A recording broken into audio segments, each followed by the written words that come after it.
Vaughn Myers was 37 and worked in compliance auditing for a freight company outside Denver.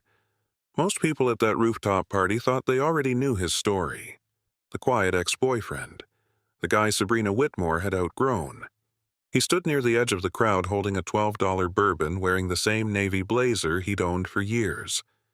His car downstairs had 186,000 miles on it. His phone screen was cracked in one corner. Nothing about him looked important. What nobody in that room knew was that Vaughn had spent the last 4 months building a file that could destroy far more than a relationship. Then, Brent Callahan lifted his glass, smiled toward the crowd, pointed directly at Vaughn, and said the one thing he wasn't supposed to know. If you're watching from somewhere in the world today, leave your country and local time in the comments. It's always interesting to see where these stories travel. And if you enjoy slow burn stories where the truth takes its time but never misses its target, subscribe to the channel and stay for the next chapter. The night was just getting started. The invitation arrived on a Tuesday afternoon at 4:17 p.m. Vaughn Myers noticed the time because he noticed details. He was sitting in a gray cubicle on the 4th floor of Rocky Mountain Freight Systems, reviewing compliance reports from 3 distribution centers in Colorado and Wyoming, when his phone vibrated once against his desk. The message came from Madison Harper. That alone was unusual. Madison had once been one of the people he saw almost every weekend. Birthday dinners, football watch parties, summer barbecues. The usual collection of events that made up adult friendships. Then, the breakup happened. And like a switch being flipped, most of those invitations disappeared. Not immediately. Gradually. A dinner Vaughn somehow wasn't told about. A ski trip that everyone discussed afterward. A rooftop gathering he only learned about through photos online. Nobody announced that he was no longer part of the group. They simply adjusted their orbit until he wasn't included. The message was short. "Hey, stranger. I'm celebrating my birthday Saturday night at Skyline 32. You should come." That was all. No explanation, no personal note, no acknowledgement of the fact that they hadn't spoken in almost 8 months. Vaughn stared at the screen. Then he set the phone face down and returned to work. 23 minutes later, he picked it up again. The invitation was still there. The same simple message. The same strange feeling. Something about it didn't fit, because Madison wasn't the kind of person who accidentally forgot someone for 8 months and then suddenly remembered them. Especially not before a birthday party. He closed the message and finished his workday. But the thought stayed with him. By the time he left the office shortly after 6, Denver was covered in the soft orange glow of late summer sunlight. Traffic crawled along Interstate 25. The mountains sat dark against the horizon. Vaughn drove his aging Honda Accord toward Lakewood with the radio off. He preferred silence when he was thinking. And he was thinking now. About Sabrina. Almost every unusual thing in that social circle eventually led back to Sabrina Whitmore. Not because she was loud. Actually, she rarely raised her voice. What made Sabrina effective was something else. She understood influence. She understood presentation. She understood how people formed opinions. More importantly, she understood how to guide those opinions without appearing responsible for them. When Vaughn and Sabrina ended their 3-year relationship, there had been no screaming match, no dramatic public scene, no broken dishes, no police reports, no viral social media posts, just a quiet separation, at least on the surface. But afterward, stories began appearing, small ones at first. Someone asked if Vaughn was doing okay financially. Another friend casually mentioned that Sabrina had apparently carried most of the expenses. Someone else wondered whether Vaughn had struggled with jealousy. Each comment seemed insignificant. Individually, they meant nothing. Together, they painted a picture. A picture Vaughn barely recognized. He never challenged the stories publicly, partly because he disliked public conflict, partly because he assumed the truth would eventually speak for itself. That assumption had proven optimistic. The stories spread faster than facts. They always did. By the time autumn arrived, most mutual friends viewed the breakup through a lens Vaughn hadn't created, and apparently had no control over. His apartment came into view, a modest one-bedroom unit in Lakewood. Nothing impressive, nothing embarrassing, simply practical. He parked, climbed the stairs, and unlocked the door. The evening passed quietly. Dinner, laundry, a baseball game playing softly in the background. At 9:12 p.m., another message appeared, this one from Tyler Dawson. "See you Saturday." Vaughn frowned. That made 2 invitations. Tyler hadn't contacted him in nearly a year. 10 minutes later came another. Ashley Monroe. "Madison will be happy if you come." 3 messages. Same night, same event. People who hadn't spoken to him suddenly seemed eager for his attendance. That wasn't normal, and Vaughn trusted patterns more than words. The pattern bothered him. By Thursday evening, he had received 6 separate reminders. Friendly, casual, almost enthusiastic. The social circle that had quietly removed him from its life suddenly seemed determined to make sure he appeared on Saturday night. Most people would have felt welcomed. Vaughn felt suspicious. Not paranoid, just observant. There was a difference. Saturday arrived warm and clear. The party was scheduled for 7 o'clock at Skyline 32, an upscale rooftop venue overlooking downtown Denver. Vaughn considered staying home. For nearly 20 minutes he stood in front of his bedroom mirror debating the decision. He had every reason not to go. He owed nobody his presence. He certainly didn't owe Sabrina another opportunity to remind him why he was no longer welcome in that world. Yet something continued bothering him. Those messages, the sudden interest, the coordinated enthusiasm. People rarely changed behavior without a reason. And Vaughn wanted to know the reason. At 6:18 p.m., he picked up his keys. By 6:52, he was pulling into a parking garage beneath the venue. The rooftop occupied the top level of a modern glass tower near downtown. Expensive cars filled the garage. BMWs, Mercedes, a black Porsche. Vaughn parked his Honda between a luxury SUV and a Tesla. He turned off the engine and sat quietly for a moment. Not nervous, just aware. A feeling he had learned never to ignore. Then he stepped out. The elevator carried him upward. 32 floors. Soft music drifted into the hallway before the doors even opened. Laughter followed. The party was already in full swing. When Vaughn entered the rooftop venue, the city stretched behind the crowd like a sea of lights. The Denver skyline glowed beneath the darkening sky.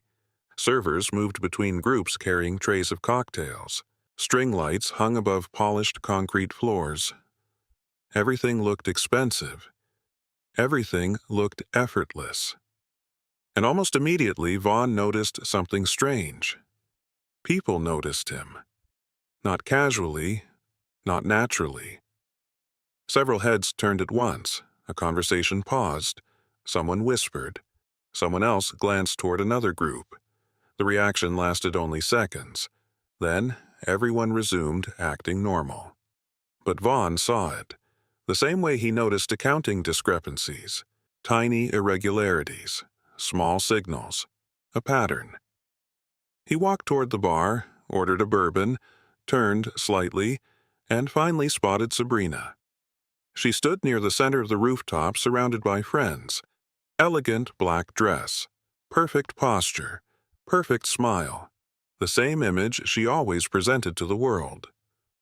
Several people laughed at something she said. Then she looked across the room, directly at Vaughn. Not surprised, not uncomfortable, not caught off guard. Almost as if she had known exactly when he would arrive. Almost as if she had been waiting. Their eyes met briefly. Sabrina smiled, then looked away. Across the rooftop, Brent Callahan appeared beside her. Ashley Monroe stood nearby. Tyler Dawson joined them moments later. The same people who had suddenly become interested in Vaughn's attendance. The same people who had sent messages this week. Brent looked toward Vaughn, then leaned toward the group and said something. Everyone laughed. Not loudly, but noticeably. Vaughn took a slow sip of bourbon. The uneasy feeling returned. Stronger now, because he suddenly understood one thing. He had not been invited because he was missed. He had been invited because he was expected. The only question left was why. And as Brent began walking toward him with a smile that never reached his eyes, Vaughn suspected he was about to find out. Brent Callahan carried himself like a man who had never doubted his own importance. Tall, expensive watch, perfectly fitted charcoal jacket. The kind of confidence that came from years of people laughing at his jokes whether they were funny or not. He approached Vaughn with a broad smile. "Well, look who actually showed up." A few nearby guests glanced over. Not openly, just enough to listen. Vaughn set his glass on the bar. "Good to see you too, Brent." "Is it?" Brent asked. The smile remained. The warmth didn't. Vaughn noticed Ashley Monroe drifting closer. Then Tyler Dawson. Not accidental. The same trio, the same people from across the rooftop, almost as if they were following a script. Brent leaned against the bar. "How have you been, man? Just busy." "Still at the freight company?" "Yes." Brent nodded slowly, the way someone might nod after hearing a disappointing diagnosis. "Damn." Ashley laughed softly. Tyler smirked into his drink.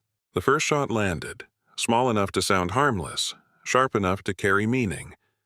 Vaughn simply looked at him. No defense, no irritation, just observation. Brent continued. "I remember Sabrina always saying you worked too much."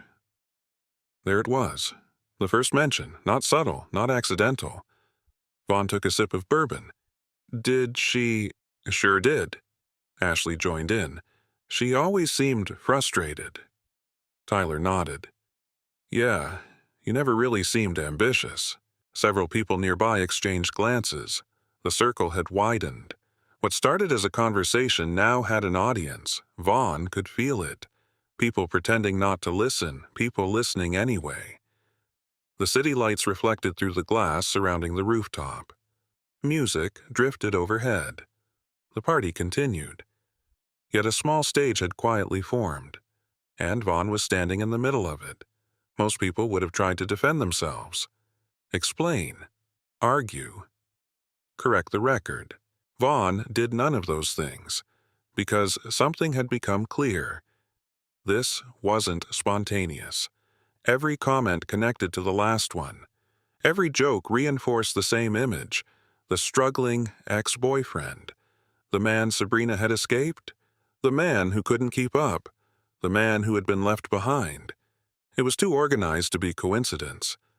Brent looked disappointed by Vaughn's lack of reaction, so he tried again.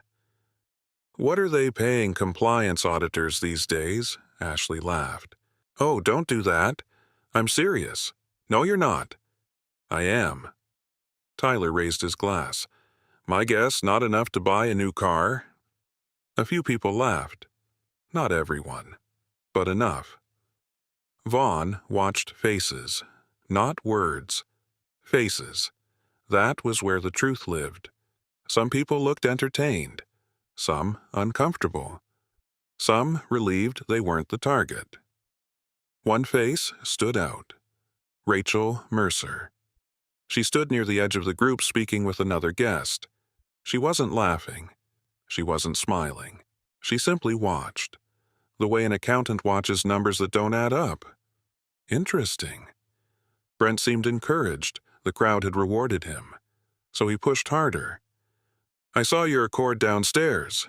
Ashley nearly choked on her drink laughing. "Brent." "What? That's terrible." "It is terrible. That thing belongs in a museum." More laughter. Someone behind them muttered, "He's not wrong." Tyler grinned. "I honestly thought Sabrina was exaggerating." "About what?" Brent asked. "The car." Another round of laughter. Vaughn felt several eyes waiting for a response, waiting for anger, embarrassment, anything. Instead, he simply asked a question. "Still driving that leased BMW?" The smile on Brent's face tightened, only slightly. But Vaughn saw it. "Yeah." "How much longer?" "What?" "The lease." Brent laughed, a little too loudly. "A while." "Got it." Nothing else. No insult, no attack. Yet somehow Brent looked less comfortable, because Vaughn had touched something real, and reality was harder to laugh at than appearances. The conversation stalled briefly. Then Ashley stepped forward. She wasn't as aggressive as Brent, more subtle, more social, which often made her more effective. "You know," she said, "I always admired how Sabrina tried to help people." Vaughn recognized the setup immediately. "Did you?" "Of course." Ashley smiled sympathetically. "Especially with everything she did for you, Haim." There it was. The second narrative, financial dependence. The room grew quieter, not silent, but attentive. People were listening now, some openly, some pretending not to. Vaughn glanced toward Sabrina. She stood 30 feet away speaking with another group. Not watching. At least not directly. Yet somehow he knew she was aware of every word. Ashley continued. "I mean, relationships are hard." "That's true. And sometimes one person ends up caring more than the other." Tyler nodded dramatically. "That's exactly what happened." "Interesting." The speed of agreement. The certainty. As if they had rehearsed. Vaughn felt the familiar sensation he experienced during audits. The moment when multiple witnesses repeated the same wording. Not similar wording. The same wording. That was usually when he started looking deeper, because real memories differed. Coached stories matched. Brent checked his watch, then smiled. "At least you're handling it well." "Handling what?" "The breakup." More laughter. A little louder now. Someone nearby shook their head. Someone else rolled their eyes. Not everyone enjoyed this, but nobody stopped it. That was how these things worked. One person attacked, 10 people watched. Silence became permission. Brent sensed momentum. His confidence grew. "You know what's funny?" Nobody answered. He answered himself. "Sabrina's doing better than ever." Ashley smiled. "She really is." Tyler nodded. "Big charity events. New clients. New circles." Brent looked directly at Vaughn. "Guess everything worked out for everybody." The implication hung in the air. Everything worked out for Sabrina, not for Vaughn. A simple message, repeated in different forms, again and again. The strange thing was that Vaughn wasn't angry. Not yet. Mostly, he was curious, because every minute confirmed what he already suspected. This gathering had a purpose, and that purpose involved him. The question was whether the others understood they were participating, or whether they genuinely believed the story. Rachel still wasn't laughing. Neither was Owen Parker. The restaurant operations manager stood near a service station speaking with staff, but every few minutes his attention drifted toward the conversation, watching, listening, evaluating. Another detail Vaughn stored away. Then came the moment that changed everything. Brent lifted his glass. The gesture immediately drew attention. People naturally looked toward raised drinks. Conversation slowed. Nearby guests turned. A loose circle formed. Not officially, but effectively. Brent smiled. Confident, comfortable, enjoying himself. "I think we should make a toast." More people looked over. Madison was across the rooftop speaking with guests. She hadn't noticed yet. Brent raised his glass higher. "To Sabrina." Several people echoed the sentiment. "To Sabrina," Brent continued. "To knowing your worth." A few cheers followed. Sabrina turned now, watching from across the rooftop, still smiling. Brent pointed directly at Vaughn, not casually, deliberately. Every eye followed the gesture. The entire area seemed to pause. Then Brent delivered the line. To recognizing when you've outgrown dead weight. The laughter arrived instantly. Loud, public, unmistakable. A few guests gasped. Some laughed nervously. Others looked away. Rachel's expression hardened. Owen stared at Brent in disbelief. Across the rooftop, Sabrina did nothing. She didn't stop him, didn't object, didn't leave. She simply stood there, watching. And for the first time all evening, Vaughn understood exactly what this party was. Not a reunion, not a birthday, not an invitation, a performance. And he had been brought there to play a role. The problem was that nobody in that crowd realized Vaughn already knew something far more dangerous than their little script. He looked at Brent, then at Sabrina, then at the dozens of faces waiting for his reaction, waiting for humiliation, waiting for a scene, waiting for failure. Instead, Vaughn smiled. Just slightly, and that small smile made Rachel's eyes narrow, because it was not the expression of a defeated man. It was the expression of a man who had just confirmed a suspicion.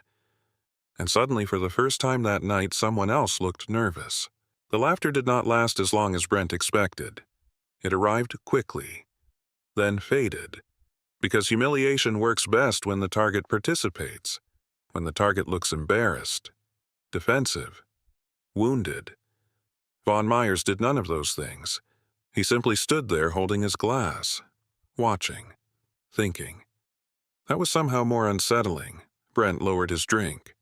The confidence that had filled the moment began leaking away in small, almost invisible amounts.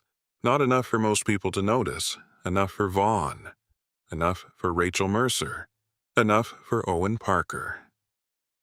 The rooftop noise slowly returned.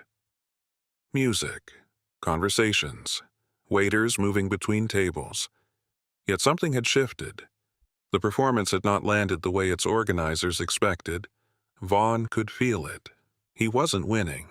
Not yet. But he wasn't losing either. And that mattered. Brent eventually laughed awkwardly and turned away. Tyler followed. Ashley drifted back toward another group. The audience dispersed. The show was temporarily over. Vaughn took another sip of bourbon. The city lights shimmered beyond the glass barriers surrounding Skyline 32. Denver stretched in every direction. Calm, orderly, indifferent. Meanwhile, inside the party, stories continued moving from person to person. Stories about him. Stories he never told. Stories that somehow carried his name anyway. A woman Vaughn vaguely remembered approached him near the bar. Her name was Erica, a friend of Madison's, not particularly close to anyone involved, which made her useful. Neutral people often revealed the most. "Hey," she said carefully. "Hey." She hesitated, then asked a question, one that told Vaughn everything. "So, are you doing better financially now?" There it was again, the money narrative. The same one Brent and Ashley had been building. The same one that kept appearing. Vaughn looked at her. "What makes you think I wasn't before?" Erica blinked. The answer clearly surprised her. "I don't know." "You don't know," she laughed nervously. "I guess people talked." People. Not facts. Not experiences. People. Vaughn nodded. Interesting. Another piece. Another confirmation. The story spreading through the group had a consistent theme. Financial dependence. Failure. Lack of ambition. He thanked Erica for the conversation and walked toward the outer edge of the rooftop, away from the crowd. Not to escape, to think. The cool evening air felt good. His thoughts drifted backward, not toward the breakup, toward the years before it, toward reality. because reality looked very different from the version circulating around the party. 3 years earlier, Sabrina Whitmore had called him from a hotel parking lot in Colorado Springs. One of her event sponsors had backed out 48 hours before a major fundraising gala. $20,000 vanished overnight. She had been panicking. Vaughn remembered sitting in his apartment at midnight reviewing her numbers, looking for solutions, finding gaps, calling contacts, helping her restructure vendor payments.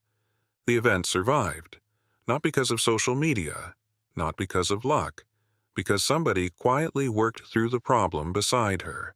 That somebody had been Vaughn. Nobody at this party knew that story, or perhaps they had forgotten. Another memory surfaced. 2 years earlier, a warehouse-style event venue near Boulder. Equipment rental costs suddenly increased. The company demanded an additional deposit, $8,000. Sabrina didn't have it. Vaughn transferred the money from his savings account. No contract, no announcement, no recognition, just help. The event succeeded. People applauded Sabrina's work. Vaughn never expected applause himself. But watching those same years rewritten into something ugly carried a strange feeling. Not anger, disappointment. The difference mattered. Anger was loud. Disappointment was quiet. And quiet things lasted longer. "Mind if I join you?" The voice interrupted his thoughts. Rachel Mercer. She stood beside him holding a glass of white wine. Professional. Composed. Observant. The type of person who noticed details before forming conclusions, which made her unusual in this crowd. Sure. For several seconds neither spoke. The city lights reflected in the windows behind them. The party continued. Rachel finally broke the silence. "Brent's being an idiot." Vaughn smiled slightly. That's not exactly breaking news. The comment earned the first genuine laugh of the evening. Small. Real. Rachel studied him. Not aggressively. Carefully. Like someone examining a puzzle. "You know what's strange?" "What?" "You don't react the way people said you would." Interesting. She had skipped straight past the rumors, straight to the inconsistency. That told Vaughn something important. Rachel was already questioning what she'd been told. "What did people say?" he asked. She hesitated, not because she didn't know, because she was deciding how honest to be. Finally, she answered. "They said you'd be angry." Vaughn waited. "They said you'd blame Sabrina for everything." He nodded. Rachel continued. "They said you'd probably make a scene if you saw her." A faint smile appeared on Vaughn's face. "Have I?" "No." The answer came immediately. "No, you haven't." Rachel looked back toward the crowd, toward Sabrina, toward Brent, toward Ashley, then back toward Vaughn. The pieces were beginning to move inside her head. Vaughn could see it. A person comparing reality to expectation, finding a mismatch. One mismatch rarely changed opinions. Several mismatches often did. Across the rooftop, Ashley appeared beside Sabrina. The two women exchanged words. Then both glanced toward Vaughn, only briefly, but long enough. Rachel noticed. So did Vaughn. Interesting. Very interesting. The evening continued. More conversations, more subtle comments. The same themes repeated, again and again and again. A successful lie often depended on repetition. Vaughn knew that from compliance work. Repeat something enough times and people stopped asking for proof. They simply accepted it. Later, near one of the high-top tables, Tyler Dawson found another opportunity. This time the audience was smaller. Perhaps 6 people. Still enough. Tyler smiled. "You know, Sabrina always had a generous heart." Several people nodded. Tyler continued. "Most people would have left way sooner." The implication hung there. Vaughn understood exactly what he was supposed to ask. Supposed to challenge. Instead, he remained silent. Tyler filled the gap himself. She carried a lot. Another repetition, another carefully planted idea. One woman frowned. "What do you mean?" Tyler shrugged. "You know." Actually, he didn't, and the uncertainty showed. For the first time all evening, someone pressed for specifics. "What exactly are you talking about?" Tyler stumbled slightly. "Nothing dramatic, just enough." "Financial stuff." "What financial stuff?" Tyler looked uncomfortable, because he didn't know. He only knew the headline, not the details, not the facts. The woman waited. Tyler eventually laughed and changed the subject. Vaughn noticed Rachel watching from across the room. She noticed it too. The first crack. A person repeating accusations they couldn't support. People rarely recognized how damaging that looked, especially to analytical minds, especially to people like Rachel. 10 minutes later, another moment arrived. Small, important. Ashley was discussing an event Sabrina had organized the previous year, one involving charity sponsors, vendor contracts, fundraising commitments. The conversation seemed harmless, yet Vaughn noticed something. Ashley referenced details she should not know, then corrected herself. Too quickly, as if repeating information she had heard elsewhere. Rachel noticed. Again. Their eyes met briefly across the room.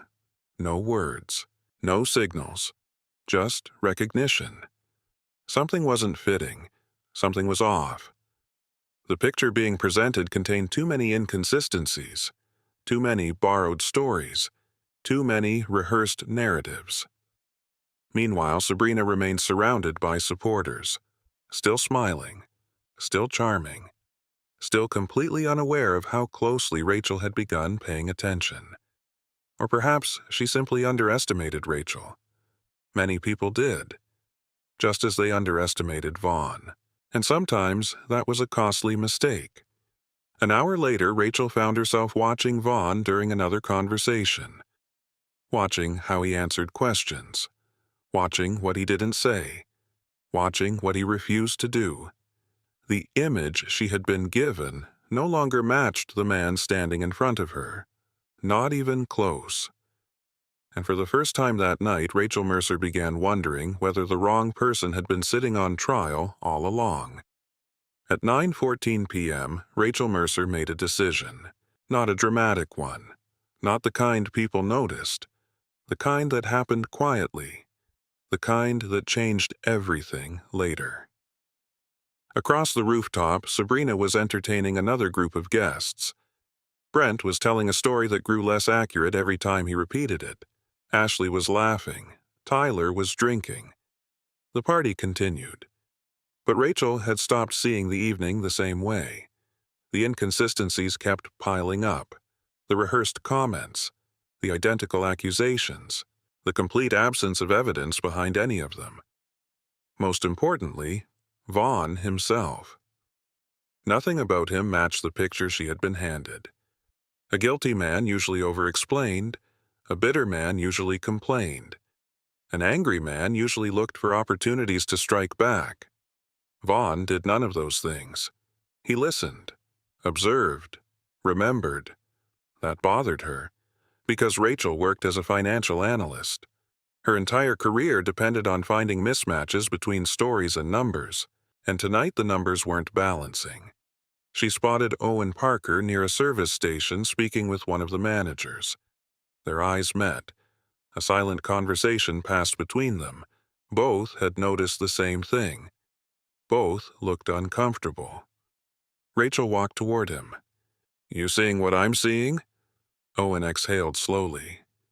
"Yeah." "Something's off." "Very off." Rachel glanced toward Vaughn. He stood alone near the edge of the rooftop overlooking downtown Denver. Not isolated.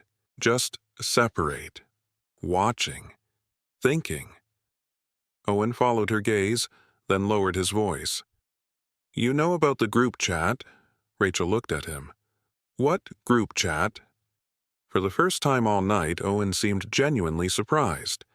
"You weren't in it?" "No." "Oh."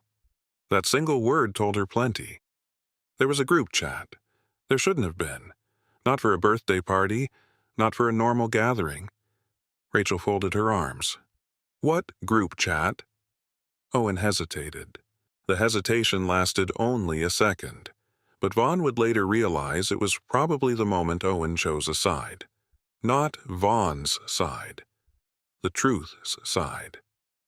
"There was a message thread 3 days ago." Rachel's expression hardened. "Who started it?" "You already know." "Sabrina." "Of course." Owen pulled out his phone. He looked around first, a habit learned from years of managing restaurants and handling customer disputes. Privacy mattered, especially when people became careless. He unlocked the device, opened the conversation, handed it to Rachel. The screen glowed beneath the rooftop lights. Rachel began reading. Her eyes moved quickly, then slower, then stopped. The first message had been sent by Sabrina. The second, too. The third. The fourth. The pattern became obvious almost immediately. Sabrina wasn't inviting people to celebrate, she was coordinating them. One message read, "Please don't start immediately. Let him settle in first." Another, "He'll probably act like he's above it all." Another, "If he starts playing victim, don't let him change the subject." Rachel looked up. Her stomach tightened. This wasn't teasing. This wasn't harmless. This was preparation. She continued reading, then found the message that changed everything. "Honestly, he deserves a little embarrassment after everything he put me through." Below it came dozens of supportive responses. Brent, Ashley, Tyler, several others. People agreeing without asking questions. People volunteering comments. People planning jokes. Rachel felt embarrassed.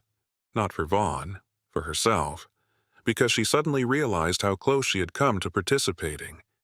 She handed the phone back. "When did this happen?" "Wednesday."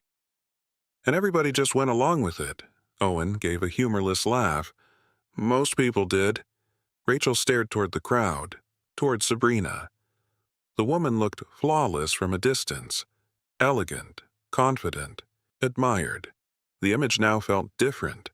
Not because Rachel suddenly hated her, because she no longer trusted what she saw. Owen slipped the phone back into his pocket. "I need to show Vaughn." Rachel nodded. "So do I." Together they crossed the rooftop. Neither spoke much. There wasn't much to say. When people discover they've been manipulated, the first emotion isn't anger. It's embarrassment. The realization that they helped build something ugly. Vaughn noticed them approaching. He could tell immediately that something had changed. Rachel's posture was different, more direct, less cautious. Owen looked like a man carrying information he no longer wanted to carry alone. "Everything okay?" Vaughn asked. Rachel exchanged a glance with Owen, then she spoke. "No." The honesty surprised him. "What happened? Can we talk somewhere private?" Vaughn studied both faces. Neither looked hostile. Neither looked uncertain. Just serious. He nodded. The three moved toward a hallway near the elevator lobby. Away from the music. Away from the crowd. Away from Sabrina. The noise faded behind them. For the first time all evening, silence returned. The hallway was lined with dark wood panels and floor-to-ceiling windows. Downtown Denver shimmered below. Rachel stopped walking, then surprised Vaughn completely. "I'm sorry." No explanation, no qualification, no defense, just those two words. Vaughn looked at her. "So for what?" Rachel took a breath. "For believing things I never verified." That answer mattered, because it was specific. Specific apologies usually meant sincerity. General ones rarely did. Owen nodded. "Same here." Vaughn remained quiet. Rachel continued. "There was a group chat." "I guessed there might be." His answer surprised both of them. You guessed. Vaughn shrugged. The comment sounded coordinated. Owen laughed softly.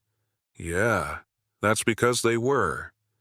He pulled out his phone, opened the messages, handed it over.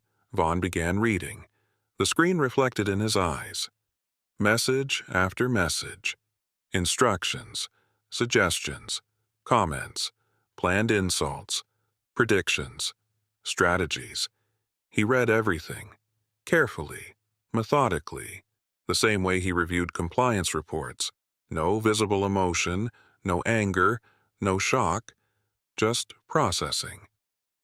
When he finished, he handed the phone back. Can you send me copies? Rachel blinked. That was his first question. Not why, not who, not how could they. Evidence. He wanted evidence. Yes, Owen said. I can. Thank you. Another silence followed. Then Rachel spoke again. There is something else. The tone changed. More serious. Much more serious. Vaughn noticed immediately. What is it? Rachel looked toward the windows, then back at him. I almost didn't say anything. That got his attention. What happened? Rachel hesitated, not because she doubted him, because she understood the weight of what she was about to reveal. 3 weeks earlier, Rachel had been helping review sponsorship summaries for Bright Futures Foundation, a regional charity organization Sabrina worked with regularly. The review wasn't official, just a favor for someone she knew. But one document had caught her attention. At the time, she dismissed it. Now, she wasn't so sure. There was paperwork. Vaughn waited. Rachel continued. Your name was on it. His expression didn't change, but internally, something sharpened. What paperwork? A financial review approval? Owen frowned. What does that mean? Rachel answered without taking her eyes off Vaughn. It means someone represented Vaughn as having reviewed and approved spending documentation. The hallway suddenly felt much quieter, much colder. Vaughn spoke carefully. What document? Foundation spending approvals. The answer landed heavily, because Vaughn knew exactly what she was describing. And he knew one thing with absolute certainty. He had never signed anything for Bright Futures Foundation. Never. Rachel saw something change in his eyes. Not fear, not surprise. Recognition. As if she had accidentally connected two separate puzzles. You already knew something was wrong, she said. It wasn't a question. Vaughn looked toward the city lights below. For several seconds, he said nothing. Then he turned back, and for the first time all evening, Rachel saw evidence that there was far more happening beneath the surface than anyone at this party understood. Far more. What exactly did the document say? Vaughn asked quietly. And suddenly Rachel realized this birthday party might not be the main story at all. It might only be the distraction. The hallway suddenly felt very far away from the party. The music was still there. The laughter still floated from the rooftop. Glass still clinked. Servers still carried drinks between guests.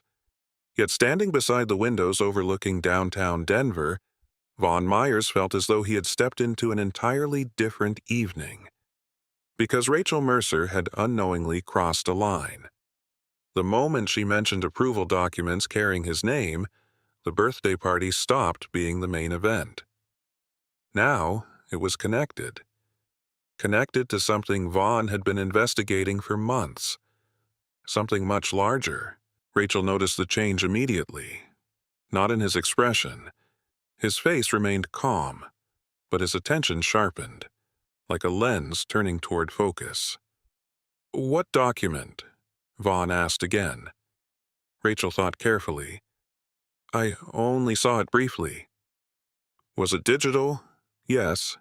PDF. I think so. Vaughn nodded. What organization was Bright Futures Foundation? No surprise appeared on his face, and that alone surprised Rachel. Most people would have reacted. Most people would have looked confused or alarmed or angry. Vaughn looked like a man who had just received confirmation. Rachel exchanged a glance with Owen. She wasn't the only one noticing. "You already knew something was wrong," Owen said. This time Vaughn answered. "Yes." The response hung in the air, simple, direct, unexpected. Rachel folded her arms. "How much wrong?" Vaughn looked through the glass toward the city. Traffic moved along the streets below. Thousands of strangers living thousands of separate stories. Most would never know this conversation happened. Then he turned back. "More than I can explain in 30 seconds. Rachel waited. Owen waited. Neither interrupted. After several moments, Vaughn made a decision. Not because he trusted them completely. Trust took time. But because they had already crossed a point of no return. And because they deserved to know enough to understand what was happening. 4 months ago, he began. "I received a phone call." Rachel listened carefully. "So did I," Owen said. "Not like this one." The phone call had come from a former vendor, a man Vaughn knew through professional contacts. The vendor handled logistics for nonprofit fundraising events throughout Colorado. Nothing unusual. Until he mentioned an invoice he claimed had been approved by Vaughn. The problem was simple. Vaughn had never seen it. At first he assumed it was a mistake. People confused names all the time, especially when paperwork passed through multiple departments. But then another invoice appeared, and another.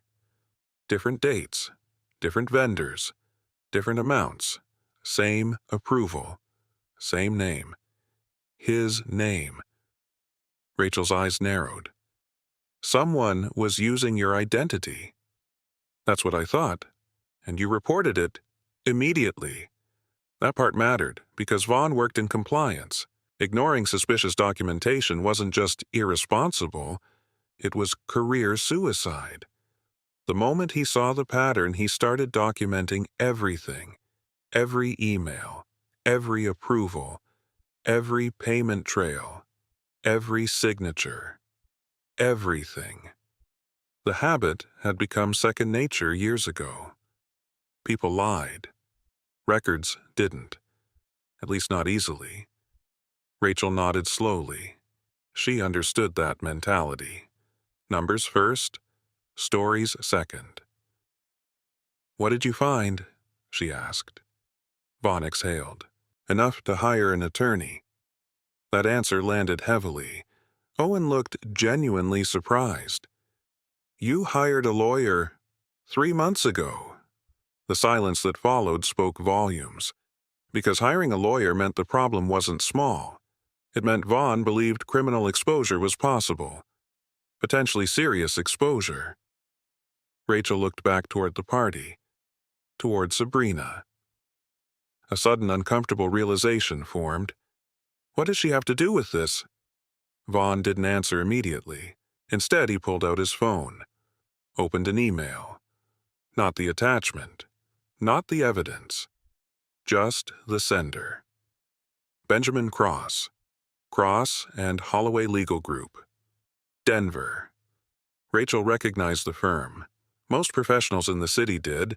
They handled corporate investigations, regulatory disputes, financial misconduct cases, not relationship drama, not petty arguments, serious matters. "Benjamin represents me." Rachel stared at the screen, then back at Vaughn. "This is bigger than I thought. Much bigger."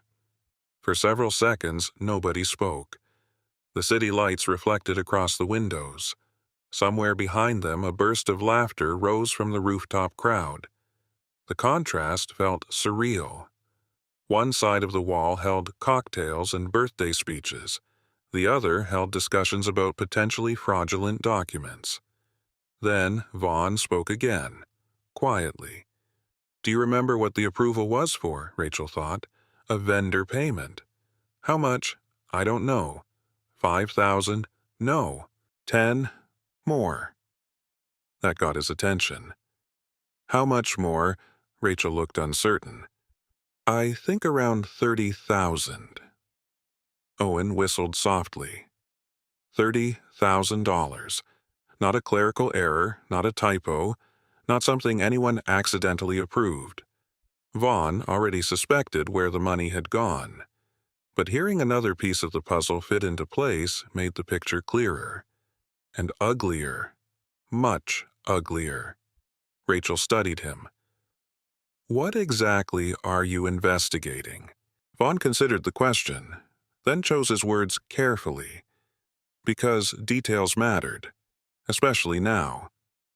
I believe money was moved through vendors that either didn't exist or didn't perform the services they billed for. Neither Rachel nor Owen interrupted. I believe approval documents were created after the fact, he continued. And I believe my name was attached to some of those approvals because someone thought it would make the paperwork look legitimate. The hallway became completely silent. Even the distant music seemed quieter. Rachel finally spoke. You think the charity was being used? I think somebody inside the process was. That distinction mattered. Organizations rarely committed fraud. People did. Organizations simply became the vehicle. Rachel understood. She had seen enough financial reviews to know the difference. The realization made her stomach tighten. Because one name kept appearing in her thoughts. Sabrina. The same Sabrina who spent weeks portraying Vaughn as a bitter failure. The same Sabrina who had apparently coordinated tonight's humiliation campaign. The same Sabrina who worked closely with foundation events. Coincidences existed. But Vaughn didn't believe in this many coincidences. Neither did Rachel. Then his phone vibrated. Once. A text message. Benjamin Cross, the attorney. Vaughn looked at the screen. Read the message. Read it again. Rachel noticed. So Vaughn showed them. Only one sentence. Do not confront her tonight. Let her talk. Owen frowned. That's it. That's it. Rachel read the message again. Then something clicked. The lawyer didn't want Sabrina challenged, didn't want her warned, didn't want her becoming cautious because talking people made mistakes, especially confident people, especially people who believed they controlled the narrative. Rachel slowly nodded. He wants her comfortable. Exactly. Because comfortable people reveal things. Vaughn put away the phone. For the first time all evening, Rachel understood why he had remained calm, why he hadn't defended himself, why he hadn't argued, why he hadn't corrected every accusation. He wasn't trying to win a social battle. He was protecting a legal process. Those were very different things. Meanwhile, on the rooftop, Sabrina still believed she was controlling the evening, still believed Vaughn was isolated, still believed the story was hers to tell. She had no idea two people she expected to support her were now standing in a hallway helping connect pieces of a much larger puzzle. No idea at all. Owen looked toward the party entrance. What happens now? Vaughn answered immediately. Nothing. Rachel blinked. Nothing. Tonight, nothing. But the investigation continues. Rachel understood. Slowly.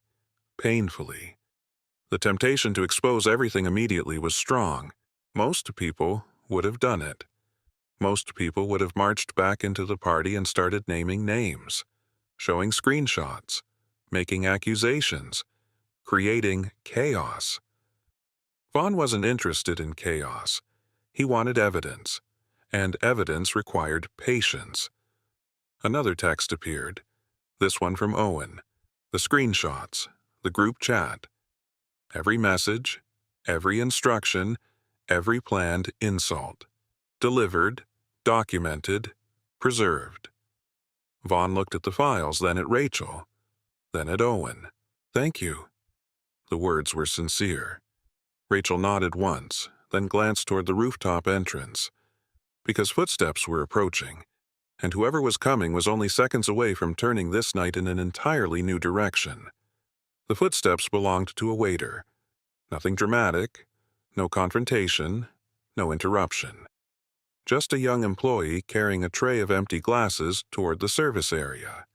Yet the moment reminded Rachel how quickly assumptions could take over a room. Everyone was waiting for something dramatic, including her, including Owen, including the people outside in the party. The strange truth was that Vaughn Myers had no intention of giving them drama, at least not tonight.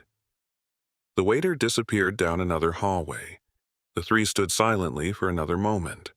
Then Vaughn slipped his phone back into his pocket. "We should go back." Rachel looked surprised. "That's it? For now?" Owen frowned. "You're really not going to say anything?" "No." "Even after what happened?" "No." The answer carried no hesitation, no uncertainty, just certainty. That certainty unsettled Owen more than anger would have, because anger made sense. Most people understood anger. Patience was harder to understand, especially when someone had just been publicly humiliated. Rachel watched Vaughn carefully. "You think she'll make a mistake?" It wasn't a question. Vaughn nodded. "I think she's already making them." The three returned toward the rooftop. Music grew louder. Conversations returned. The smell of expensive food drifted through the air. To everyone else, nothing had changed. To Vaughn, everything had. The group chat screenshots now existed in multiple locations. Rachel had confirmed the approval documents. Benjamin Cross had instructed him not to interfere. Most importantly, two people who had arrived believing Sabrina's version of events no longer did. Momentum had shifted not publicly, privately. Sometimes that was more dangerous. When they stepped back onto the rooftop, Vaughn immediately spotted Sabrina. She was laughing near one of the fire pit seating areas. A group of guests surrounded her. Brent stood nearby, telling another exaggerated story. Ashley was checking her phone. Tyler was working on his third bourbon. Everything looked normal, which meant everyone felt comfortable. Comfortable people talked. That was exactly what Benjamin wanted. Rachel moved toward another group of guests. Owen returned to checking on restaurant operations. Vaughn walked calmly toward the bar. A fresh bourbon appeared in front of him minutes later. Then he waited. Not passively, observantly. There was a difference. 20 minutes passed. Then 30. The party grew louder as alcohol continued doing what alcohol always did. Lowering filters, increasing confidence, encouraging unnecessary honesty. Around 10 o'clock, Vaughn noticed Sabrina drifting closer. Not directly, gradually. Working the room, talking, laughing, collecting attention, the way she always had. Eventually, she arrived at a conversational circle only a few feet away. Several guests stood between them, close enough to hear, far enough to pretend coincidence. Sabrina glanced toward him, smiled politely, then returned to her audience. The performance continued. Only now, Vaughn understood why. She wasn't just protecting her image. She was reinforcing a narrative. Every story served a purpose. Every joke, every criticism, every implication. The goal wasn't revenge. The goal was credibility. Destroy Vaughn's credibility first. Then nobody would believe him later. Simple, effective, common, and suddenly very obvious. A man named Curtis mentioned charity fundraising. The topic arrived naturally, at least on the surface. The moment Vaughn heard it, he paid closer attention. Sabrina immediately joined the discussion. Fundraising is mostly relationship management. Several people nodded. It sounds glamorous, she continued, but most people don't realize how much paperwork is involved. Interesting. Very interesting. Vaughn took a slow sip of bourbon. Paperwork. Not many people voluntarily discussed paperwork at a rooftop birthday party. Yet Sabrina seemed eager, almost proud. Someone asked about her latest event. She smiled. The Bright Futures Gala was exhausting. A few guests complimented her. Another asked how much money they raised. Sabrina answered immediately. Almost 700,000. The number received impressed reactions. Then she kept talking.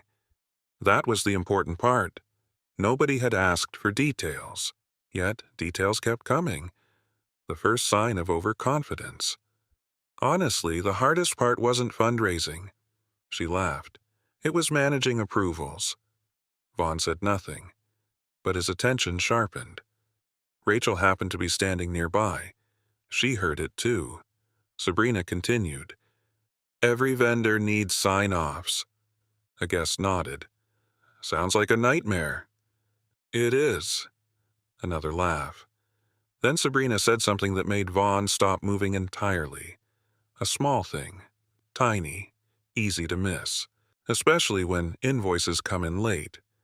The comment sounded harmless. Until she added, some of those approval dates were a mess. Rachel looked toward Vaughn. Instantly. Because she remembered the conversation in the hallway. Approval dates, approval documents, signatures. The same subject. Sabrina kept talking. Unaware. Or perhaps too comfortable to care. One vendor submitted corrections almost 3 weeks afterward. A guest shook his head. That's ridiculous. It really was. She rolled her eyes dramatically. We had to rebuild half the paperwork trail. Silence. Not from the crowd. From Vaughn. Inside his head. Because that specific issue had never been public. Not to donors. Not to volunteers. Not to attendees. Only a very small number of people knew about the corrected vendor documentation. A very small number. Rachel noticed the same thing. She wasn't part of the investigation. Yet, she could still see Vaughn's expression change slightly. Not visibly to most people. Just enough. The kind of change someone noticed only if they were already watching. Which Rachel was. Sabrina continued telling stories. The crowd laughed. Nobody else understood the significance. Why would they? To them, it was administrative nonsense. To Vaughn, it was something else entirely. A leak. A confirmation. A person casually referencing information she should have no reason to mention. Especially in this context. Especially tonight. A few minutes later, another opportunity arrived. Someone asked whether non-profit events were easier than corporate ones. Sabrina smiled. No chance. Why? Too many people touching the money. More laughter. Then another detail. Another tiny piece. One missing approval can create weeks of headaches. Again. Approvals. Documentation. Paper trails. The conversation kept circling the same territory. Most people would never notice. Vaughn noticed. Because this wasn't random. People rarely reveal secrets directly. Instead, they circle them, hover around them, reference them, especially when they believe nobody understands the significance. Rachel crossed the rooftop. Casually. Not enough to draw attention, just enough to position herself closer. Listening, watching, thinking. Then Sabrina made her biggest mistake yet. A guest mentioned vendor disputes. The topic seemed harmless, routine, forgettable. Sabrina laughed and said, "Trust me, if you ever see an invoice from Summit Event Logistics, double-check every line." The words left her mouth, then disappeared into the air. Most people ignored them. Why wouldn't they? It sounded like a joke. Nothing more. But Vaughn knew the name. Immediately. Summit Event Logistics. One of the vendors under review. One of the companies connected to the approval documents. One of the entities his attorney had specifically discussed during a meeting 2 weeks earlier. The company was not publicly linked to any investigation. Its name had never been discussed socially, never appeared in media, never surfaced outside limited records. Yet Sabrina knew it. Referenced it. Comfortably. publicly. Rachel saw Vaughn set down his glass. Not hard, not dramatically, just carefully, like a man placing a piece into a puzzle. Across the rooftop, Sabrina continued talking, still confident, still relaxed, still believing she controlled the room. What she didn't realize was that every minute she spent speaking was giving Vaughn exactly what Benjamin Cross wanted. Not evidence for court. Not yet. Something equally valuable. Confirmation. Context. Patterns. Behavior. The kind investigators learn to recognize. And for the first time all evening, Vaughn became absolutely certain of one thing. The birthday party had not been arranged merely to embarrass him. It had been arranged because Sabrina was afraid. Afraid of something becoming public. Afraid of losing control. Afraid of what happened if people started asking the wrong questions. The problem was that questions had already begun, and they were spreading faster than she realized. By 10:37 p.m., the party had divided itself into two groups. The first group didn't know it. The second group didn't realize it either. One group still saw the evening as a birthday celebration. Drinks, music, networking, stories. The other group had begun noticing patterns, questions, inconsistencies, conversations that no longer felt harmless. Vaughn Myers belonged firmly in the second group. So did Rachel Mercer. Increasingly so did Owen Parker. The difference was that Vaughn understood where those patterns might lead. The others were only beginning to catch up. He stood near the far side of the rooftop overlooking downtown Denver. The night air had cooled considerably. Traffic lights blinked below. A train moved through Union Station in the distance. Behind him, laughter rolled through the venue. Someone was giving a birthday speech. Madison appeared happy, unaware that a completely different story was unfolding around her party. Rachel approached, carrying a sparkling water. "No bourbon?" Vaughn asked. "I need a clear head." "Good choice." She leaned against the railing. For several moments, neither spoke. Then, Rachel lowered her voice. "You recognized that vendor name?" It wasn't a question. Vaughn nodded. "Yes." "Summit Event Logistics?" "Yes." Rachel watched his expression carefully. "What are they? A company?" "Obviously." "A company connected to several invoices?" Rachel understood immediately. The same invoices. Some of them. The answer told her enough. Sabrina's comment hadn't been random. Neither had the earlier references to approvals, or documentation, or corrected paperwork. Each remark seemed insignificant by itself. Together they formed a trail only visible to someone already looking. Rachel glanced across the rooftop. Sabrina remained at the center of another conversation, still smiling, still relaxed, still speaking too much. Then Rachel asked something Vaughn had been expecting. "What happens if you're right?" He thought about the question, then answered honestly. "The process continues. No confrontation, no. No public exposure, no." Rachel shook her head. "I don't know how you're doing that." Vaughn looked toward the city. "It's easier than people think." "Really?" "No." That earned a small laugh. The first real laugh she'd had all evening. Then Vaughn became serious again. "If I make this personal, I lose perspective." Rachel nodded slowly. She understood. At least intellectually. Emotionally was another matter, because watching someone coordinate your humiliation and then calmly doing nothing about it required a level of discipline most people never developed. Across the rooftop, a sudden burst of laughter erupted. "Brent?" Again. Even from a distance, Vaughn could identify the sound.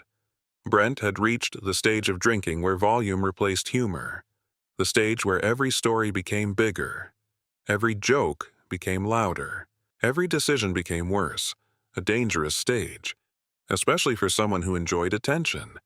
As if proving the point, Brent suddenly appeared walking toward them, half-full whiskey glass in hand, smile already in place.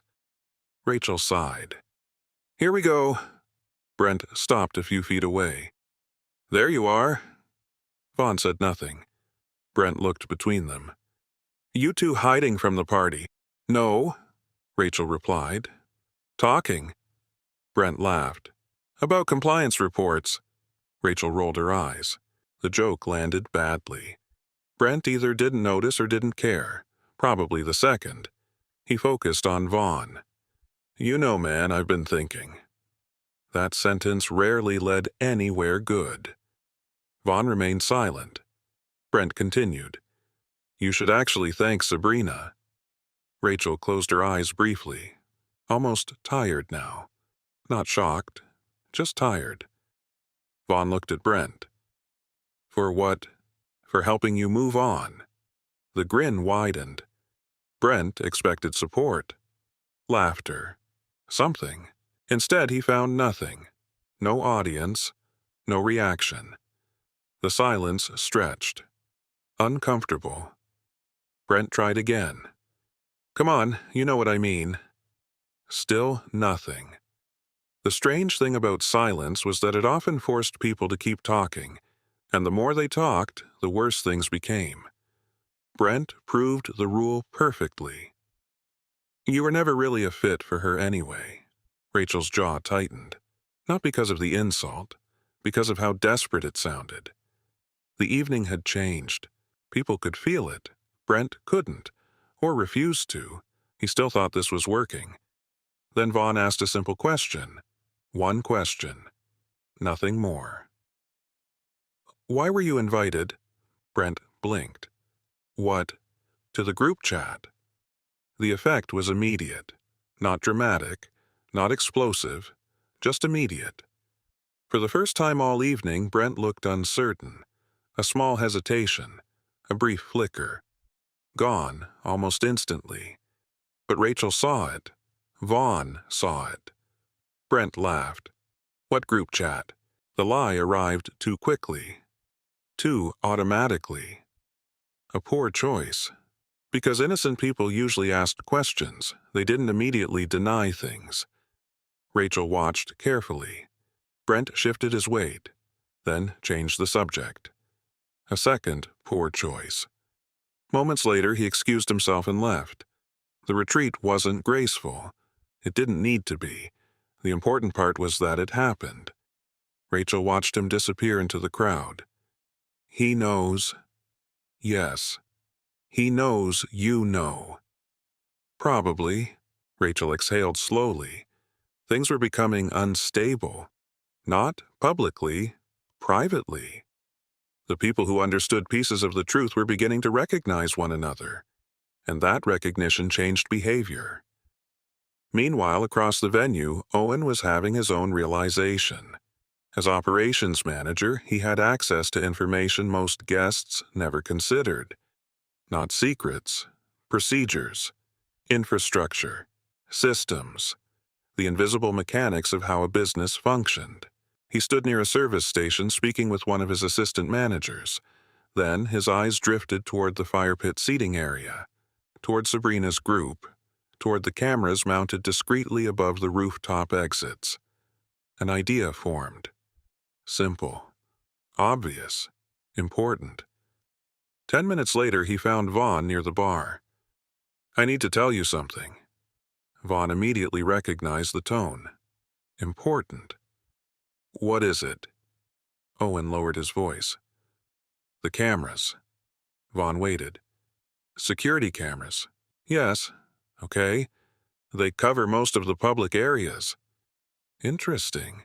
Very interesting." Owen continued. "The rooftop. The entrances. The bar. The seating sections." Rachel joined them, listening, trying to understand. Owen looked around carefully before speaking again. "Normally, I wouldn't mention it. Why now? Because if anybody ever needs confirmation of what happened tonight—" He didn't finish the sentence. He didn't need to. The implication was obvious. The conversations, the behavior, the public humiliation, the interactions, everything, potentially preserved, not because anyone planned it, because businesses routinely recorded public areas. Rachel immediately understood. Audio, Owen nodded slowly. Some zones. A long silence followed. Nobody celebrated. Nobody smiled. That wasn't what this was.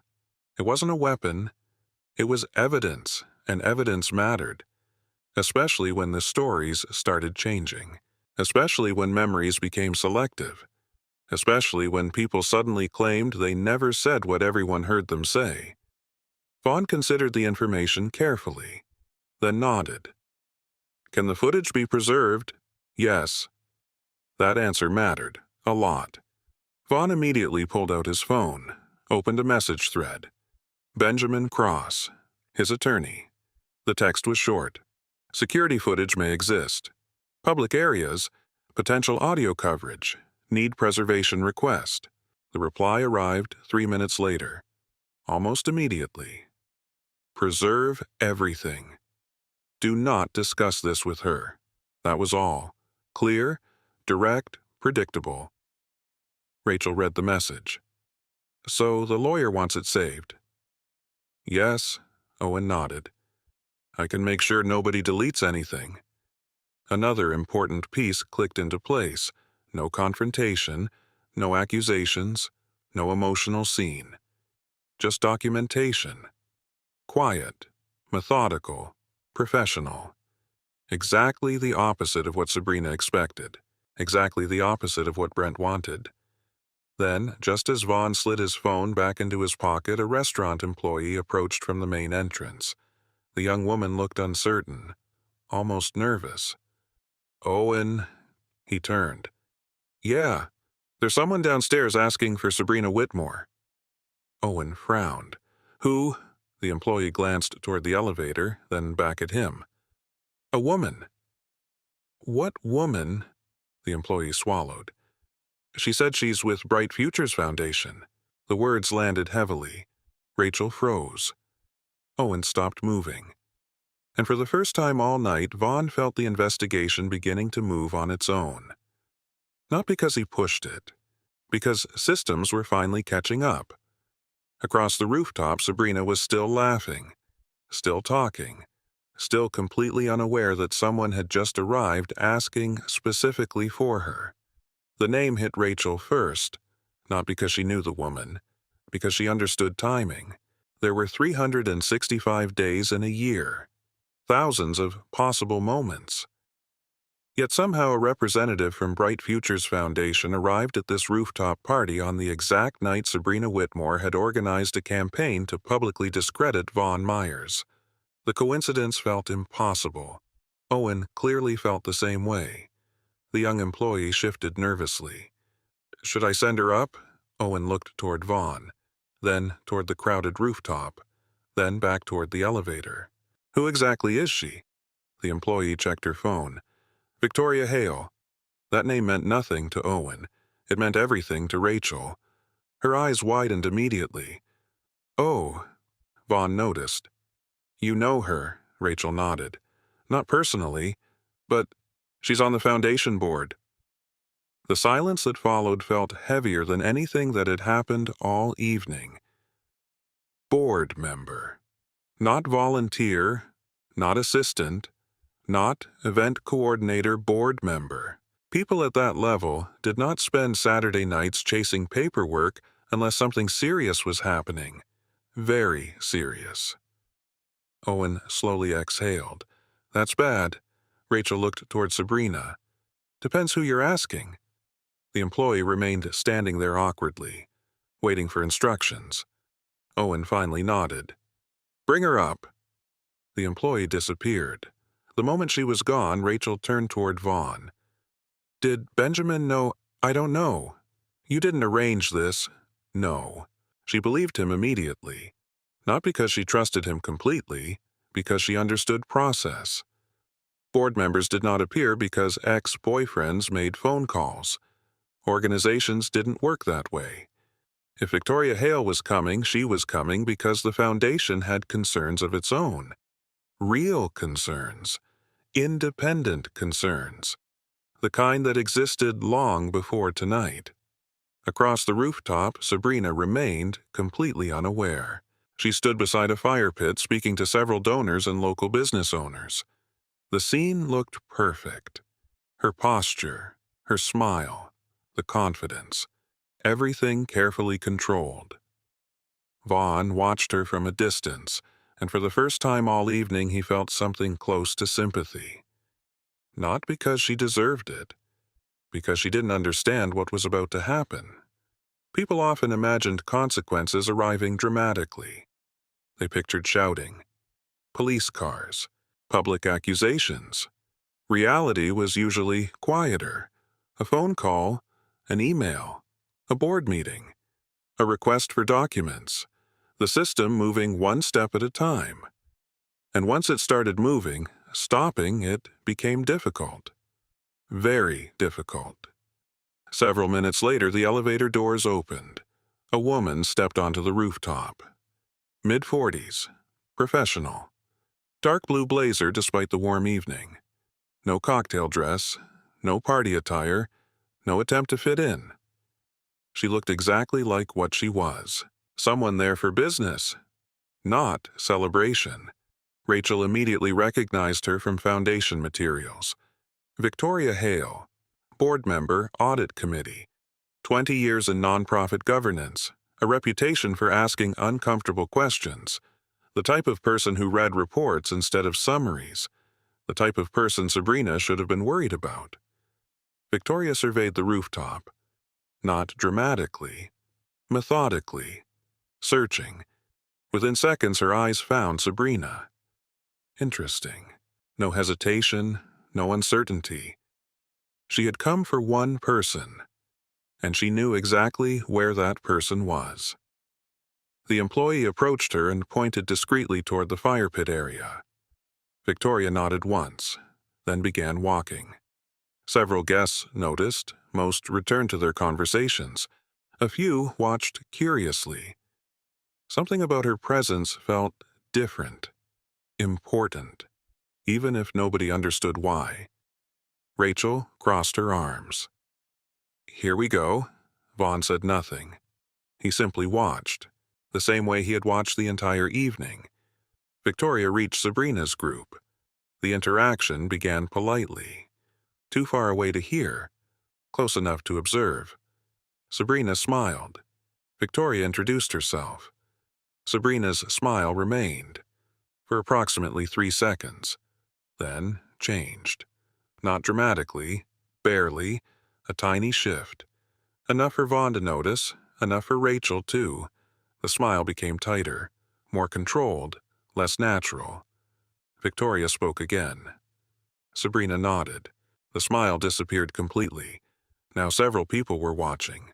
Not because they knew what was happening, because they sensed tension.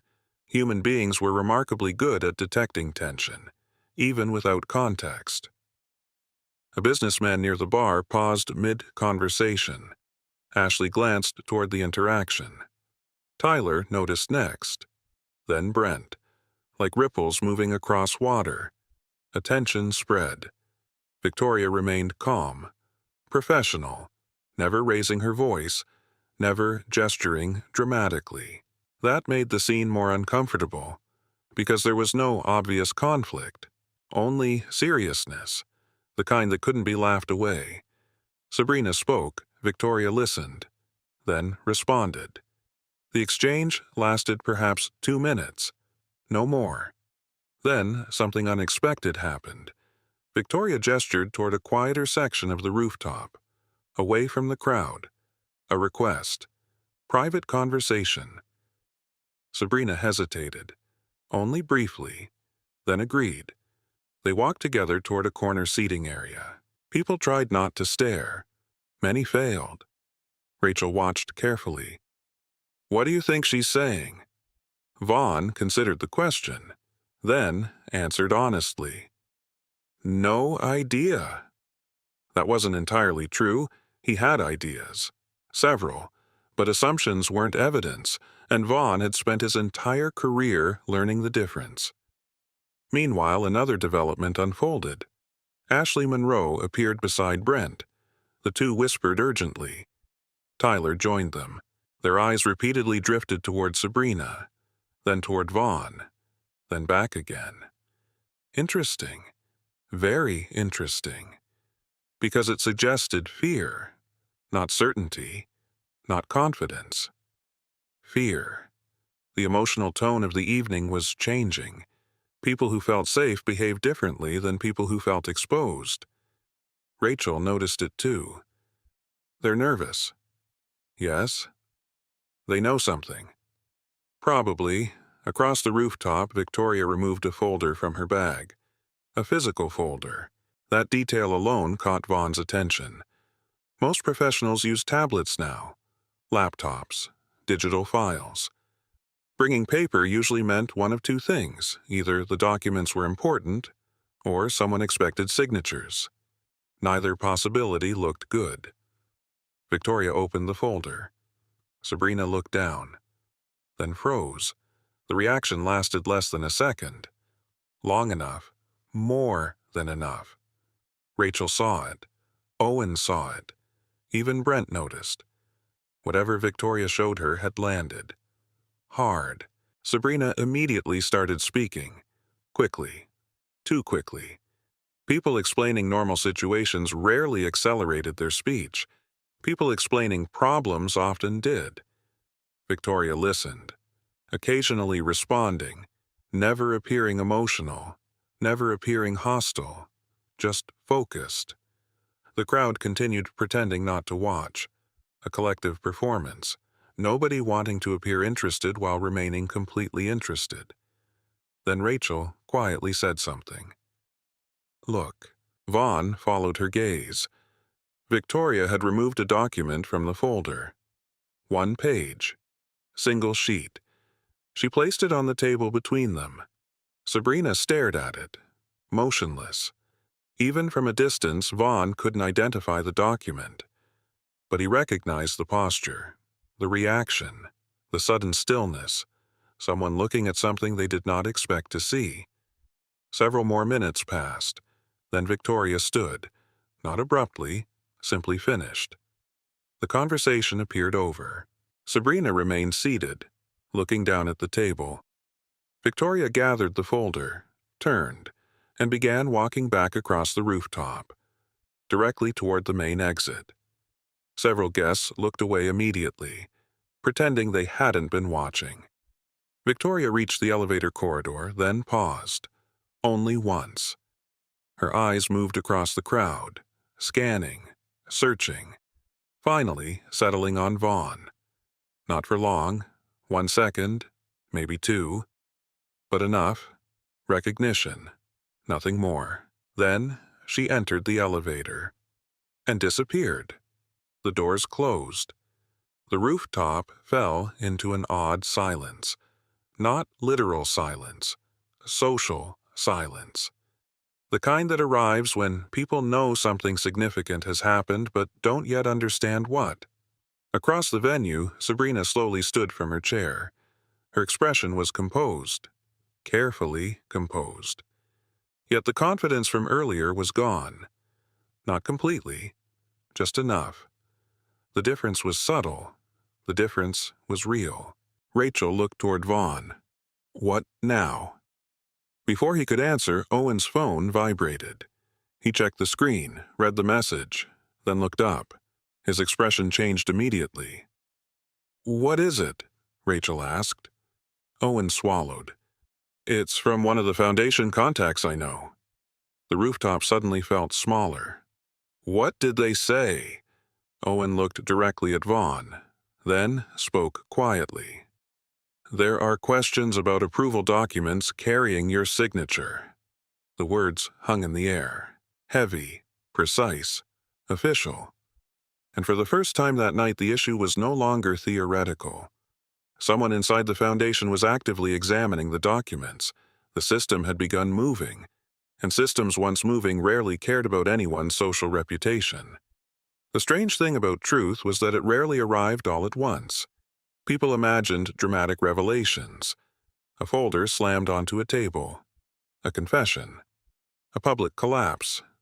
Reality was usually less theatrical. Truth arrived through timestamps, metadata, email headers, security logs, tiny details nobody paid attention to until they mattered. And those details were beginning to gather around Sabrina Whitmore, whether she realized it or not. The rooftop party had lost its rhythm. Not entirely. Music still played. Drinks were still served. Madison was still trying to enjoy her birthday. Yet a subtle tension had settled over the venue.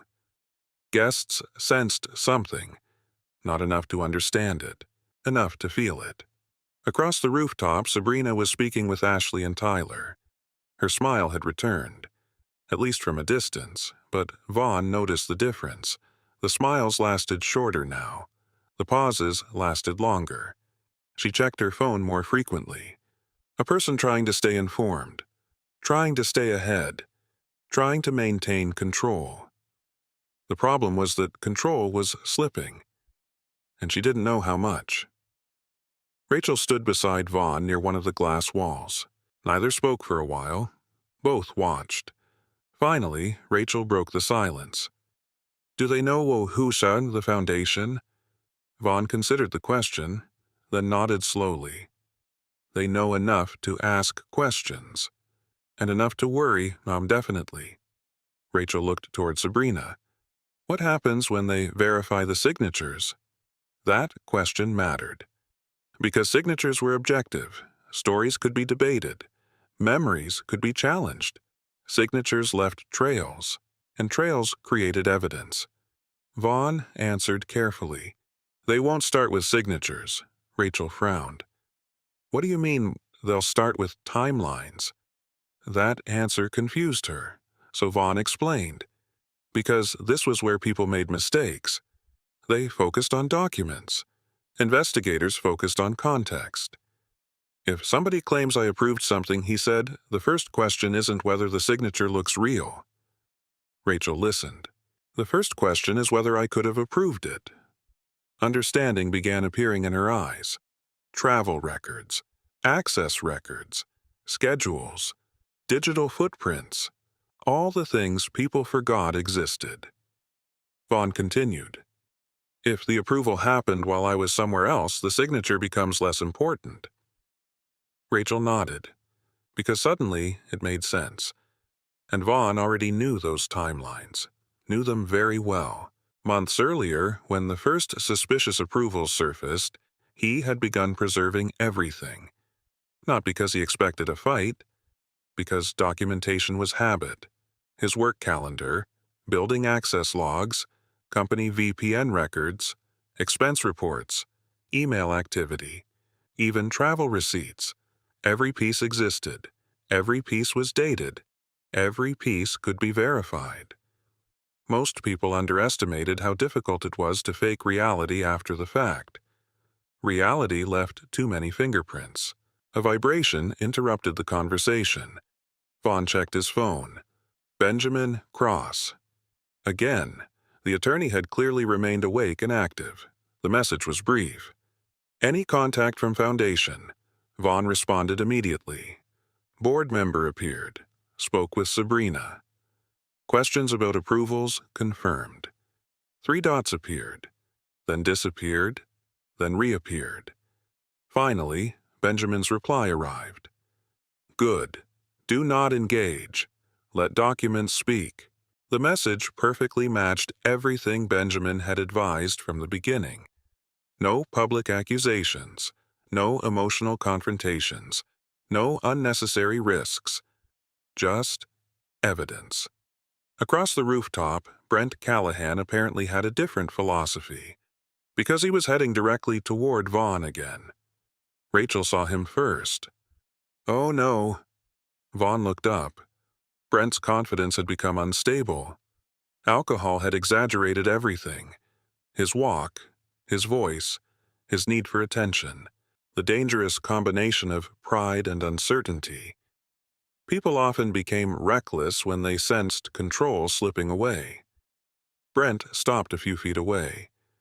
This time, several nearby guests immediately turned to watch, not because they expected entertainment, because they expected trouble. The atmosphere practically announced it. Brent pointed toward Vaughn. "Can I ask you something? You just did." A few people smiled despite themselves. Brent ignored it. "Why are you acting so calm?" Interesting question.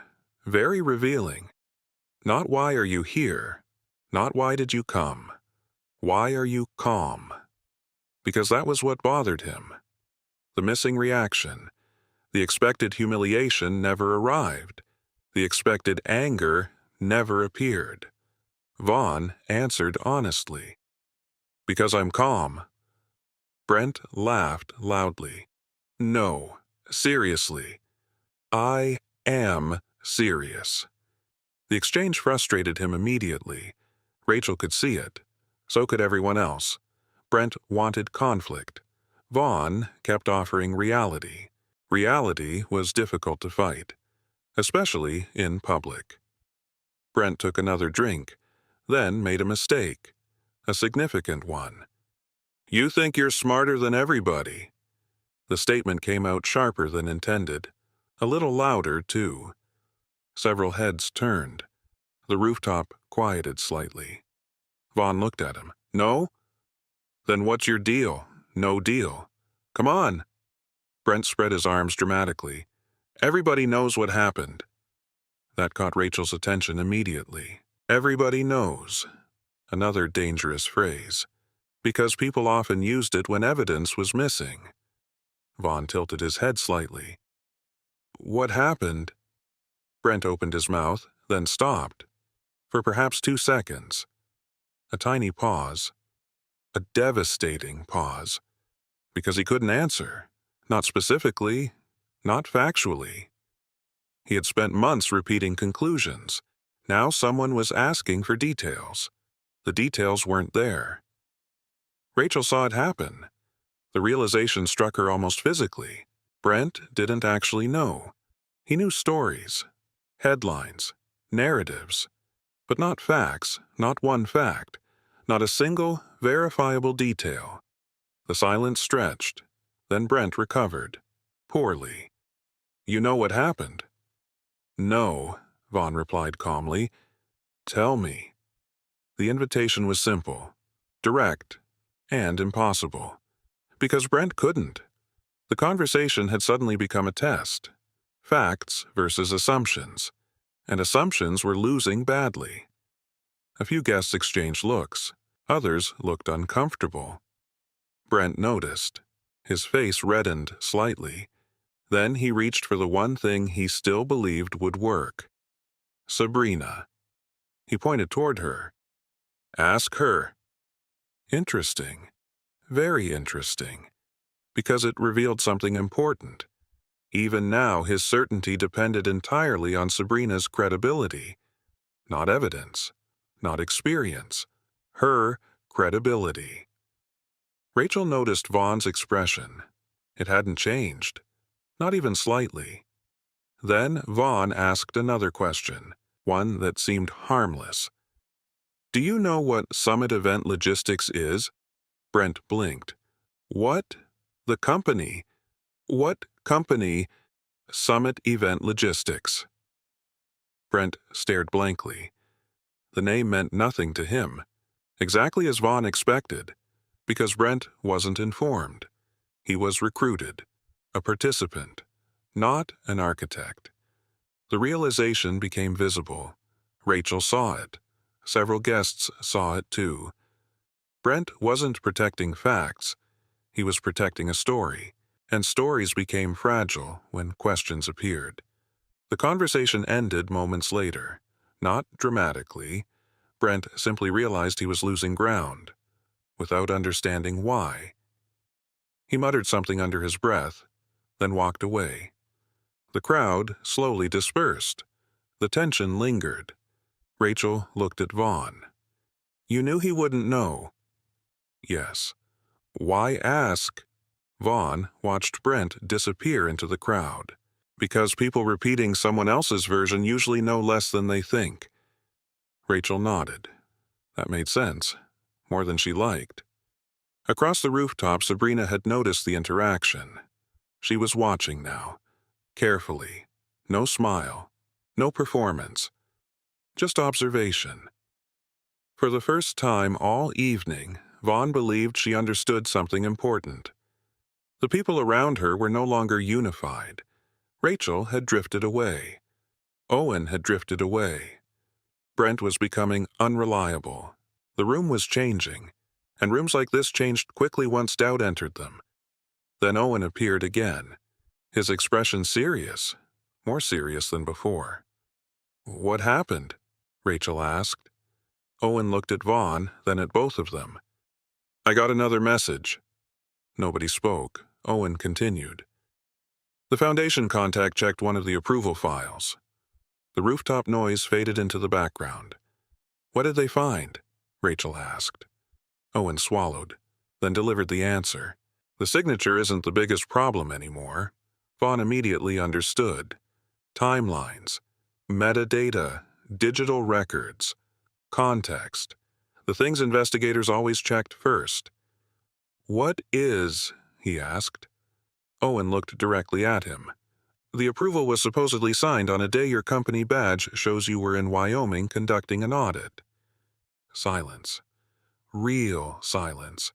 Because suddenly the issue wasn't suspicion. It was contradiction. A documented contradiction. And documented contradictions had a way of becoming very difficult to explain.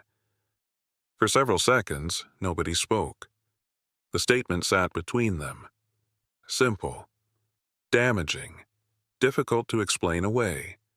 The approval document claimed Vaughn Myers had reviewed and authorized a vendor payment. The problem was that the approval carried a date, and dates were stubborn things. According to Rocky Mountain Freight Systems records, Vaughn had spent that entire day in Casper, Wyoming, conducting a compliance audit at one of the company's distribution facilities. There were records, lots of them, hotel check-in logs, fuel receipts, corporate expense reports, building access records, GPS mileage documentation, even photographs attached to the audit file, a timeline, a complete one, the kind investigators loved. Because timelines didn't care about opinions. Owen broke the silence first. They verified it. Vaughn nodded slowly. "I expected they would." Rachel stared at him. Expected? Eventually. That answer perfectly captured the difference between Vaughn and almost everyone else at the party. Most people reacted emotionally. Vaughn reacted procedurally. He had spent months preparing for exactly this moment. Not because he knew it would happen tonight, because he knew it would happen eventually. The truth had a habit of arriving on schedule, even when people delayed it, even when people buried it. Across the rooftop, Sabrina was speaking quietly with Ashley. Their conversation looked intense. No laughter, no performance, just discussion. The shift was obvious now. The evening was changing, not publicly, privately.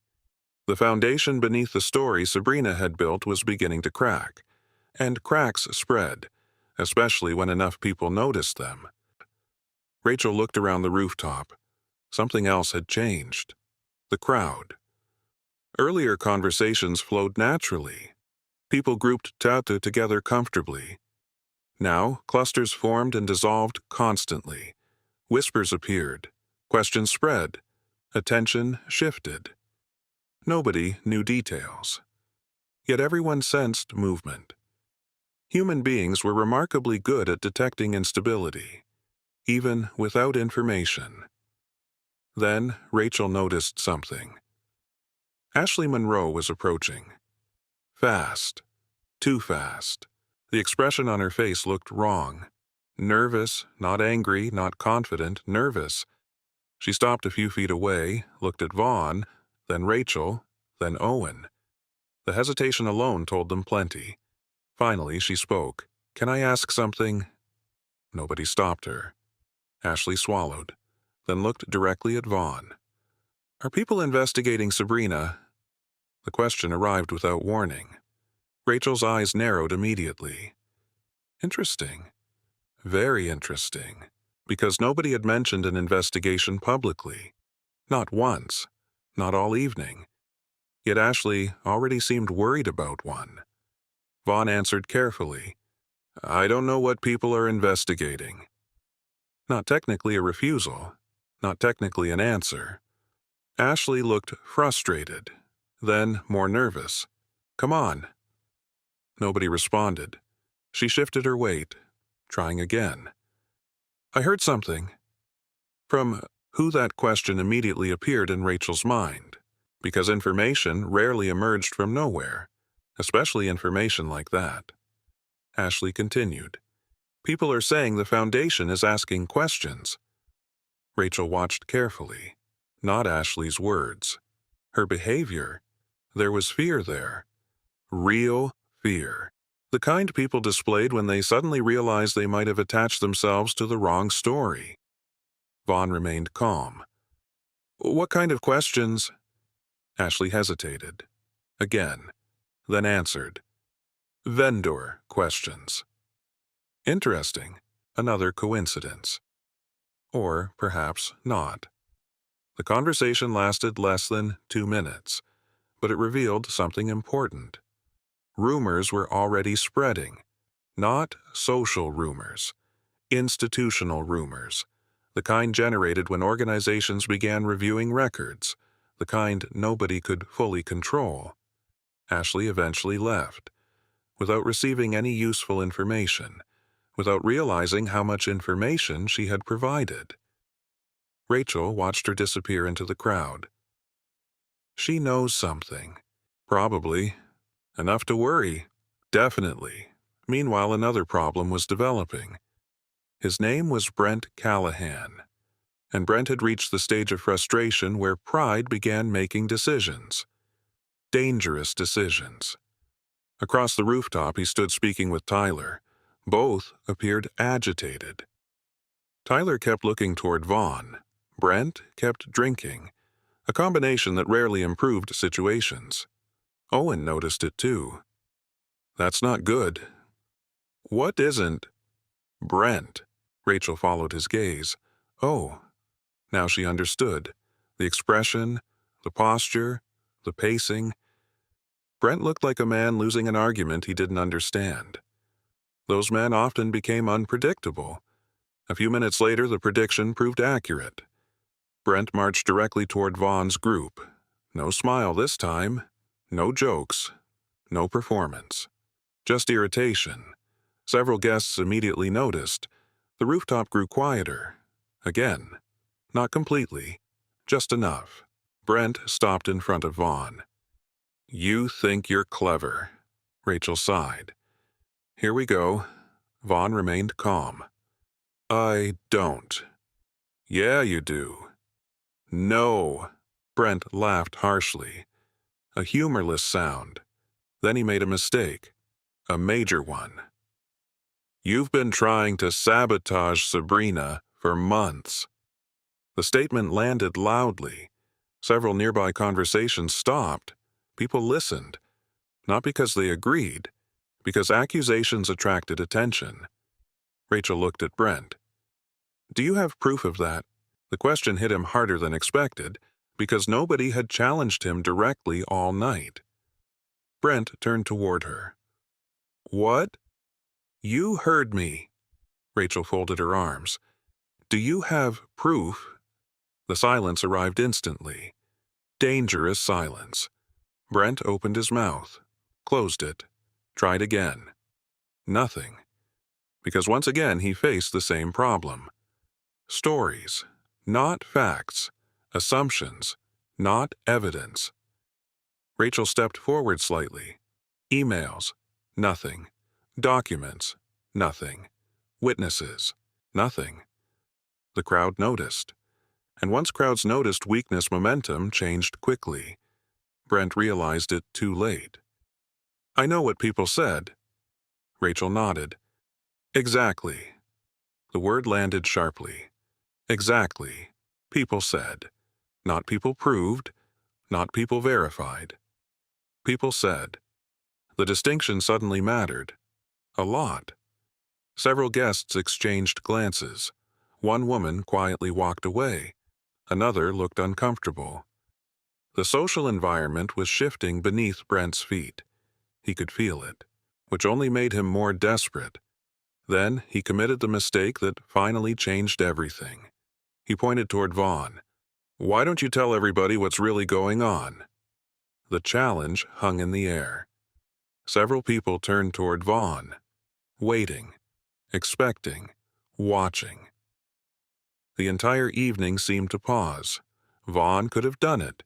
He could have mentioned the documents, the investigation, the signatures, the inconsistencies, the lawyer, everything. The opportunity sat directly in front of him. Instead, he simply asked one question. "Do you want the truth?" Brent laughed. "Of course." Vaughn looked at him calmly. "The truth is I don't need to convince anybody tonight." Silence. Real silence. The statement confused people. Because it wasn't defensive. It wasn't aggressive. It wasn't dramatic. It sounded like certainty. The kind certainty produced by evidence. Not confidence. Evidence. Brent stared, trying to understand. Failing. Then Vaughn added something else, quietly. Eventually, documents speak for themselves. Rachel saw several faces change, just slightly, but enough. Because suddenly the evening wasn't about rumors anymore. It was about documents, records, proof. The conversation had moved on to different ground, and on that ground Brent looked lost. The confrontation ended not with victory or defeat, just exhaustion. Brent shook his head, muttered something under his breath, then walked away. This time, for good. The crowd slowly resumed talking, but the atmosphere had changed permanently. Questions existed now. Questions that hadn't existed 2 hours earlier. Questions people would carry home. Questions they would discuss tomorrow. Questions Sabrina could not control. Rachel watched Vaughn. "You could have buried him." "No." "You absolutely could have." Vaughn looked toward the city lights beyond the rooftop. "I don't need to." The answer sounded simple, but Rachel finally understood what made him different. Most people viewed conflict as a battle. Win, lose, attack, defend. Vaughn viewed conflict as a process, and processes rewarded patience. A vibration interrupted the moment. Owen checked his phone. Another message. His expression changed immediately. "What now?" Rachel asked. Owen looked at both of them, then delivered the update. The Foundation just requested preservation of internal communications related to the gala. Nobody spoke, because everyone understood what that meant. Organizations only preserved records when they believed those records might matter later. Very soon, emails would be reviewed, messages examined, approvals analyzed, timelines reconstructed, and once that began, stories would no longer be enough. Across the rooftop, Sabrina looked up from her phone. For a brief moment, her eyes met Vaughn's, and for the first time all evening, she no longer looked confident. She looked worried. The first email arrived Monday morning at 8:03 a.m., not to Vaughn, to Bright Futures Foundation staff. Then another, and another. By noon, a formal document preservation order had been distributed internally. No records were to be deleted, no emails removed, no files altered, no communications destroyed. For most employees, it was just another compliance procedure. For the people who understood what it meant, it was something else. An alarm bell. The investigation had officially begun. 3 days after Madison's birthday party, Vaughn sat inside his office at Rocky Mountain Freight Systems, reviewing a transportation audit when his phone vibrated. "Rachel Mercer," he answered. "Morning." "You were right." Vaughn leaned back slightly. About what? The foundation. Rachel sounded tired. Not stressed. Exhausted. The kind of exhaustion produced by discovering how much work a real investigation involved. They've started interviewing people. Vaughn wasn't surprised. Who told you a colleague knows someone in donor relations? What are they saying? Rachel exhaled. Mostly that nobody knows how bad it is. That answer told Vaughn plenty. When organizations understood the scope of a problem, they spoke confidently. When they didn't, uncertainty spread. And uncertainty usually meant investigators were still finding new things. Rachel continued. There are questions about vendor contracts. Expected. Payment approvals. Expected. Consulting invoices. That got his attention. Interesting. Very interesting. Because consulting invoices were one of the categories Benjamin Cross had highlighted weeks earlier. The conversation lasted only a few minutes. Then Rachel returned to work. Vaughn returned to his. Life continued, at least on the surface. That was the strange part. Major investigations rarely looked dramatic from the outside. People still bought coffee, still attended meetings, still answered emails. Meanwhile, entire careers quietly moved toward collapse. Wednesday afternoon brought another development, this time from Benjamin. The attorney requested a meeting. Nothing urgent, nothing alarming. Just a routine update. At least that's what the calendar invitation said. Experience told Vaughn otherwise. Benjamin Cross did not schedule unnecessary meetings, especially not during active investigations. The law office occupied the 19th floor of a building overlooking Civic Center Park. Modern, professional, quiet. Exactly the kind of place where important conversations happened without attracting attention. Benjamin greeted him with a firm handshake. Then motioned toward a conference room. Several folders already sat on the table. That wasn't unusual. What was unusual was the number of folders. 5. Thick ones. Benjamin noticed him looking. We've been busy. I can see that. The attorney sat down, opened the first folder. Inside were copies of approval records, vendor agreements, payment authorizations, digital correspondence, evidence. Benjamin tapped one document. This was verified. Vaughn looked down. The signature page, one of the approvals carrying his name. Metadata? Benjamin nodded. Recovered. That single word mattered. A lot. Metadata often revealed more than documents themselves. Creation dates, modification history, user activity, information people forgot existed. What did it show? Benjamin slid another page across the table. The document was modified after the approval date. Vaughn wasn't surprised. By whom? Benjamin pointed to a username. The answer sat there plainly. No interpretation necessary. No emotional argument required. Just information. And the information connected directly to a Foundation administrative account associated with Sabrina's event management team. Not proof of guilt, not yet, but certainly not helpful. Benjamin opened another folder. This one is more interesting.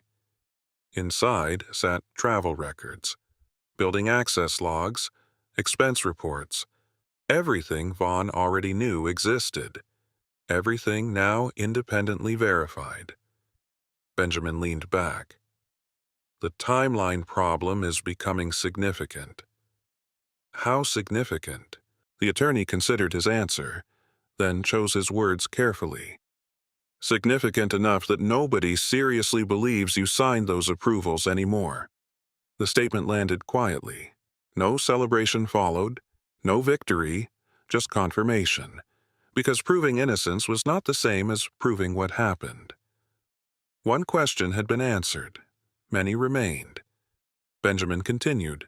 They're expanding the review. How far? All vendor activity connected to the gala. That was broader than Vaughn expected. Much broader. which suggested investigators were finding patterns, not isolated mistakes. Patterns. The meeting lasted nearly 90 minutes. When it ended, Vaughn left with more information than before, and one clear conclusion. The process was accelerating, fast. By Friday morning, the effects began appearing publicly, not in newspapers, not online, inside professional circles. People talked. People always talked. A major fundraising gala scheduled for later that year suddenly changed leadership. 2 vendor agreements disappeared from a public event website. An assistant coordinator unexpectedly resigned. Small things, meaningful things, signs of movement. That same afternoon, Owen Parker called. His voice carried equal parts frustration and disbelief. "You won't believe this." "What happened?" "Ashley called me." "Interesting. Very interesting." "What did she want?" "To apologize." Vaughn remained silent. Owen laughed bitterly. "Not really apologize." That made more sense. What then? Information. Of course, the pattern was predictable. People often sought information disguised as reconciliation, especially when they became nervous. Owen continued. "She wanted to know what you've told investigators." Vaughn smiled slightly. "And I told her I wasn't discussing anything." "Good." "She sounded scared." That part Vaughn believed. Fear spread quickly once systems became involved, and rumors were manageable. Investigations were not. The following Monday delivered something different. Something personal. An email. From Sabrina. The subject line appeared in Vaughn's inbox just after 7 a.m. He stared at it for several seconds before opening it. The message itself was surprisingly short. No greeting, no courtesy, no questions, just accusation. You destroyed everything, nothing else. No explanation, no signature, no context. Just those 3 words. Vaughn read the email once, then again, then closed it. He didn't respond, didn't forward it, didn't react. He simply archived a copy and sent another copy to Benjamin. Documentation. Always documentation. The message lingered in his thoughts throughout the day. Not because it hurt, because it revealed something. Sabrina still viewed the situation through a personal lens. She still believed this was about him, about revenge, about relationships, about resentment. The reality was very different. Vaughn had not started the Foundation's review, had not created the approval discrepancies, had not generated the metadata, had not created the timelines. The records existed whether he liked them or not, whether Sabrina liked them or not. The system was responding to evidence. Nothing more, nothing less. That evening, Rachel called again, this time sounding calmer, stronger, as though she had finally accepted where events were heading. "I heard about the email." Benjamin must have told her. Vaughn wasn't surprised. "Yeah. You okay?" The question made him pause. Not because it was difficult, because almost nobody had asked it recently. "I'm fine," Rachel laughed softly. "You always say that. It's usually true." A brief silence followed. Then Rachel spoke again. "The weird part." "What?" "I actually think she's convinced herself you're responsible." Vaughn looked out the window of his apartment. The lights of Lakewood glowed beneath the dark Colorado sky. Cars moved through intersections. Ordinary life continuing. "Maybe," Rachel sighed. "People really do believe their own stories eventually." That observation stayed with him after the call ended, because it felt accurate, painfully accurate. And as Vaughn stood there looking out over the city, another email arrived. Not from Sabrina, not from Benjamin, from Bright Futures Foundation. A formal notification. Professional, neutral, requesting cooperation regarding several approval records bearing his name. The investigation had officially reached him, not as a suspect, as a witness. And that distinction told Vaughn something important.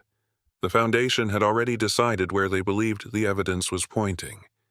The meeting was scheduled for 9 a.m. on a Thursday, 3 weeks after Madison Harper's birthday party, 3 weeks after Brent Callahan's toast, 3 weeks after Rachel and Owen pulled Vaughn aside in that hallway. A surprisingly short amount of time, yet enough time for everything to change. Vaughn arrived at Cross and Holloway Legal Group at 8:43. The same building, the same conference room, the same view overlooking Civic Center Park. Only the atmosphere felt different now. More formal, more final.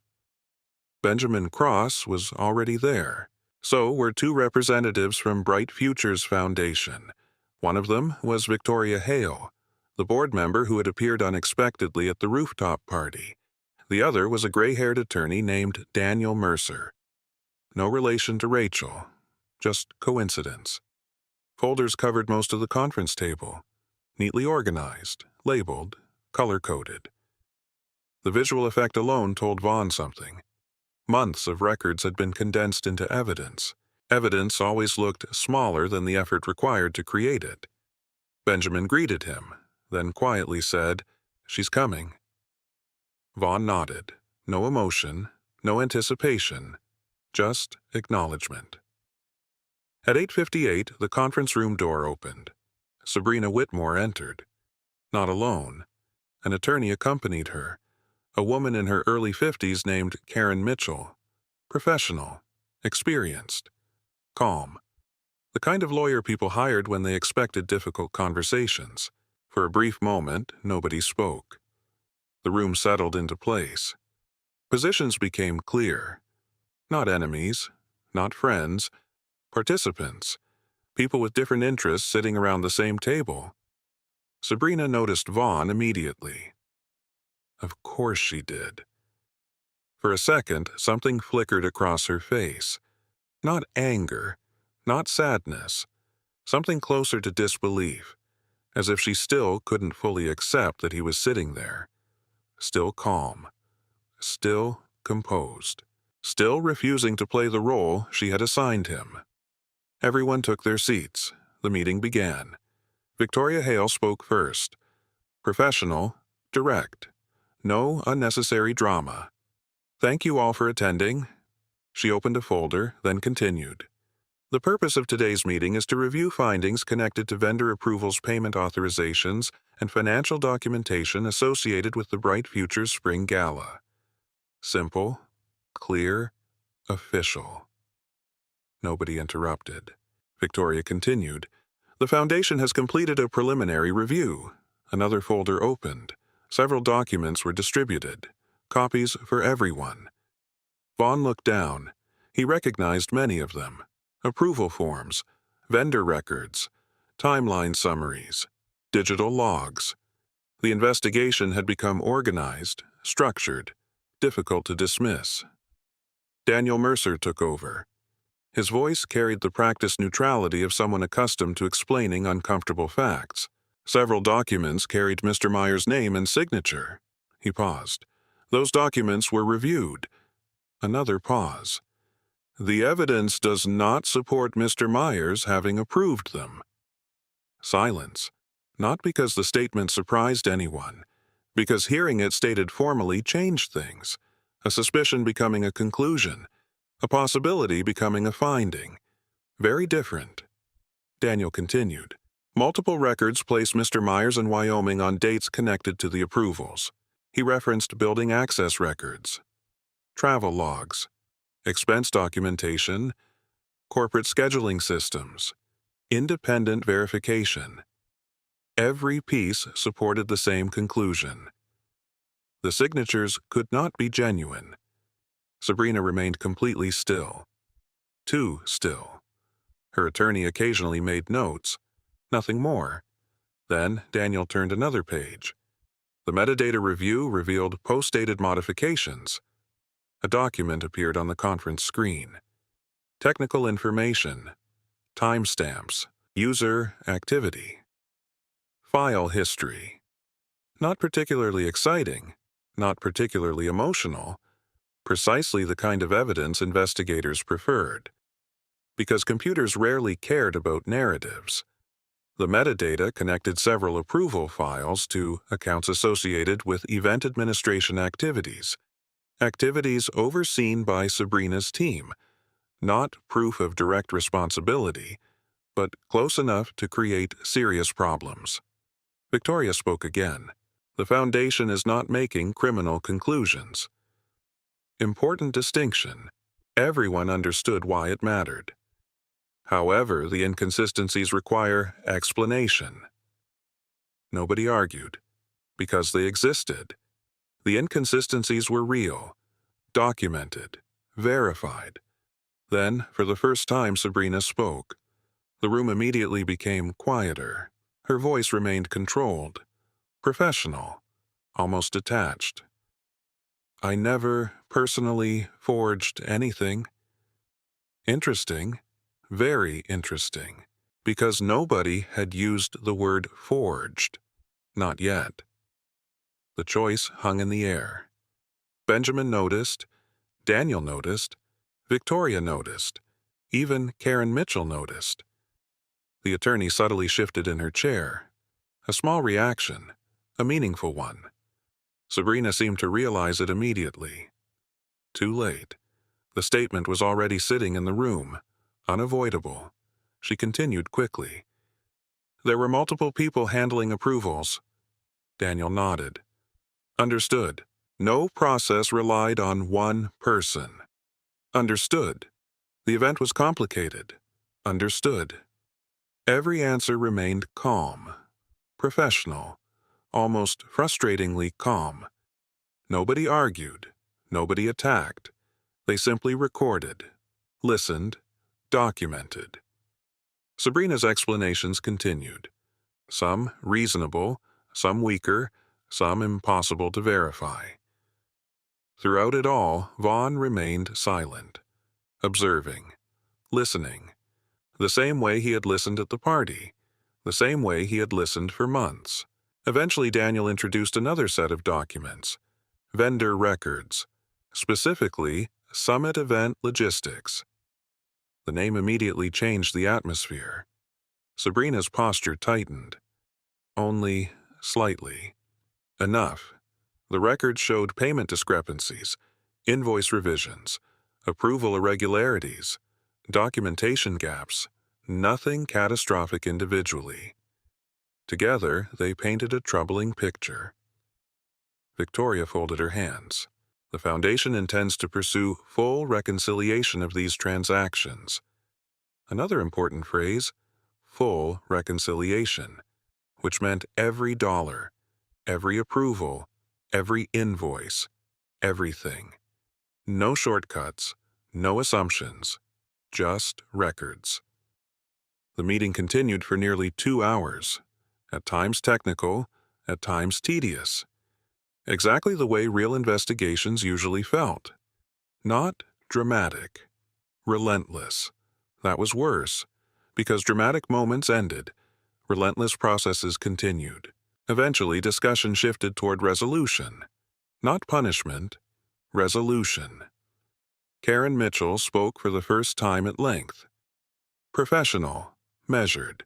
She outlined potential cooperation, document production, financial review, voluntary compliance, the language of people trying to limit damage.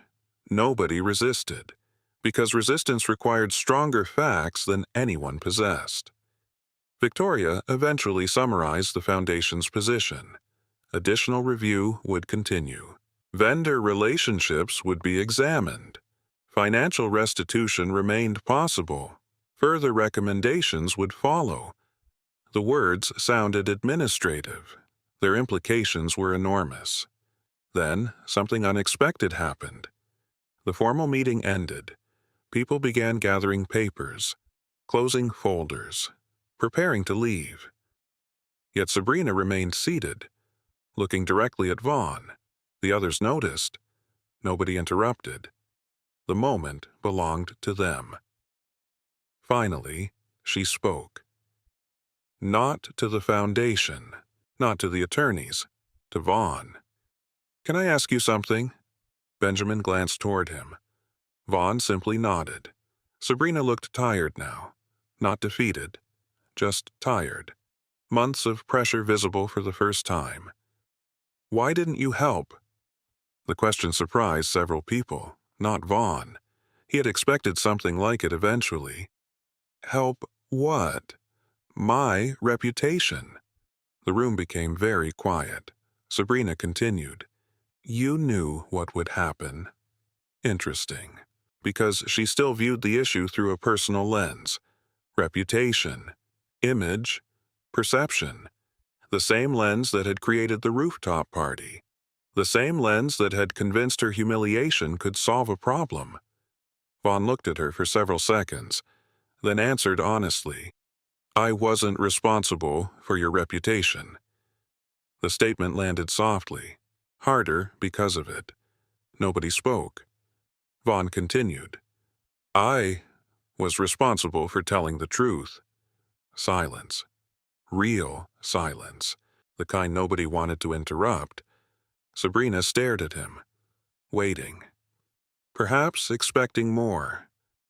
An accusation, a speech, a victory lap. None came. Because Vaughn had nothing else to add. The truth did not require decoration. Eventually, Karen touched Sabrina's arm gently. A signal. Time to leave. Sabrina looked away, gathered her documents, stood. The meeting ended. People filed out one by one. Victoria, Daniel, Karen, Benjamin. Eventually only Vaughn remained in the conference room. He stood beside the window overlooking Denver. Traffic moved through the streets below. Normal life. Ordinary life. The city completely unaware of everything that had just happened. His phone vibrated. A new message from Rachel. Simple. 3 words. How did it go? Vaughn looked out at the city for a moment, then typed a reply. The truth held. And for the first time since that birthday party, he felt something close to certainty. The hardest part was over. The first snow of the season arrived early that year. Not much, just enough to dust the rooftops around downtown Denver and leave a thin white layer on parked cars. 3 months had passed since Madison Harper's birthday party. 3 months since Brent's toast. 3 months since Sabrina's carefully constructed version of reality had begun collapsing under the weight of documentation. Life looked different now. Not dramatically, gradually. The way most real change happened. Vaughn Myers was walking toward Union Station Coffee on a cold Thursday morning when his phone vibrated. A message from Rachel Mercer. Already here. Owen, too. The meeting had been her idea, not because anything remained unresolved, because some conversations deserved to happen face to face. Vaughn pushed open the cafe door. Warm air and the smell of coffee greeted him immediately. The morning crowd was light. Remote workers, commuters, a few students. Rachel sat near the window. Owen across from her. 2 coffees already waiting. They spotted Vaughn and waved him over. The atmosphere felt different from their first conversation. Back then they met in a rooftop hallway filled with uncertainty. Now the uncertainty was gone. Only honesty remained. Vaughn took his seat. Rachel smiled. "You look less tired." "So do you." "Fair." Owen laughed softly. The tension that once defined every interaction had disappeared. For a moment nobody spoke about investigations, or signatures, or foundation audits. Instead they talked like normal people. Weather, work, traffic, the ordinary subjects that became strangely meaningful after months of conflict. Eventually, Rachel leaned back in her chair. "I wanted to do this properly." Vaughn already knew what she meant. Still, he let her continue. Rachel folded her hands around her coffee cup. then looked directly at him. "I owe you an apology." No hesitation, no excuses, no attempt to soften it, just accountability, the same thing she had shown from the beginning. Vaughn listened. Rachel continued. "When all this started, I believed her. She didn't say Sabrina's name. She didn't need to. I never verified anything." The admission came calmly, without self-pity, without defensiveness. "I accepted a story because it was repeated often enough." The statement hung between them. Simple, accurate, human. Rachel shook her head slightly. "The worst part is that I should have known better." As a financial analyst, she built a career questioning assumptions, checking sources, verifying numbers. Yet somehow she'd abandoned those habits when emotions became involved. Vaughn understood. Most people did. That was exactly why misinformation spread so effectively. Rachel looked out the window briefly, then back at him. "When I think about that night, I keep remembering how easy it was. What was joining the crowd? The honesty earned Vaughn's respect, because she was right. Joining the crowd was easy. Questioning the crowd was hard, especially when everyone seemed confident, especially when the target appeared isolated." Owen nodded. "Same for me." His voice carried more frustration. Maybe because his role at the restaurant forced him to review the security footage later. Maybe because he had literally watched the manipulation unfold. Maybe both. "I wasn't in the group chat very long." Vaughn listened. "But I stayed in it." The distinction mattered. Owen knew it. Rachel knew it. Vaughn knew it. Silence could become participation. Not always, but often. Owen rubbed the back of his neck. "I kept telling myself it wasn't a big deal." Another familiar human mistake. Minimization. People rarely joined something ugly by admitting it was ugly. They joined by convincing themselves it wasn't. Then came the moment Vaughn hadn't expected. Owen reached into a leather folder beside his chair, pulled out a flash drive, and placed it on the table. "What is that?" Rachel asked. "The final archive." Vaughn looked at it, immediately understanding. The security footage, the preserved files, the saved records, everything connected to that rooftop party. Owen nodded. "The attorneys already have copies." He pushed the drive slightly closer. "This one's yours." For a second, Vaughn simply stared at it. Such a small object. Yet it represented months of accusations, months of rumors, months of manipulation, preserved permanently. Not because he wanted revenge, because facts mattered. Eventually, he picked it up. "Thank you." Owen nodded once. Nothing more needed to be said. The conversation drifted naturally after that. The foundation, the investigation, the conclusions. Most of the major questions had already been answered. Several vendor relationships were terminated. Multiple payment procedures were rewritten.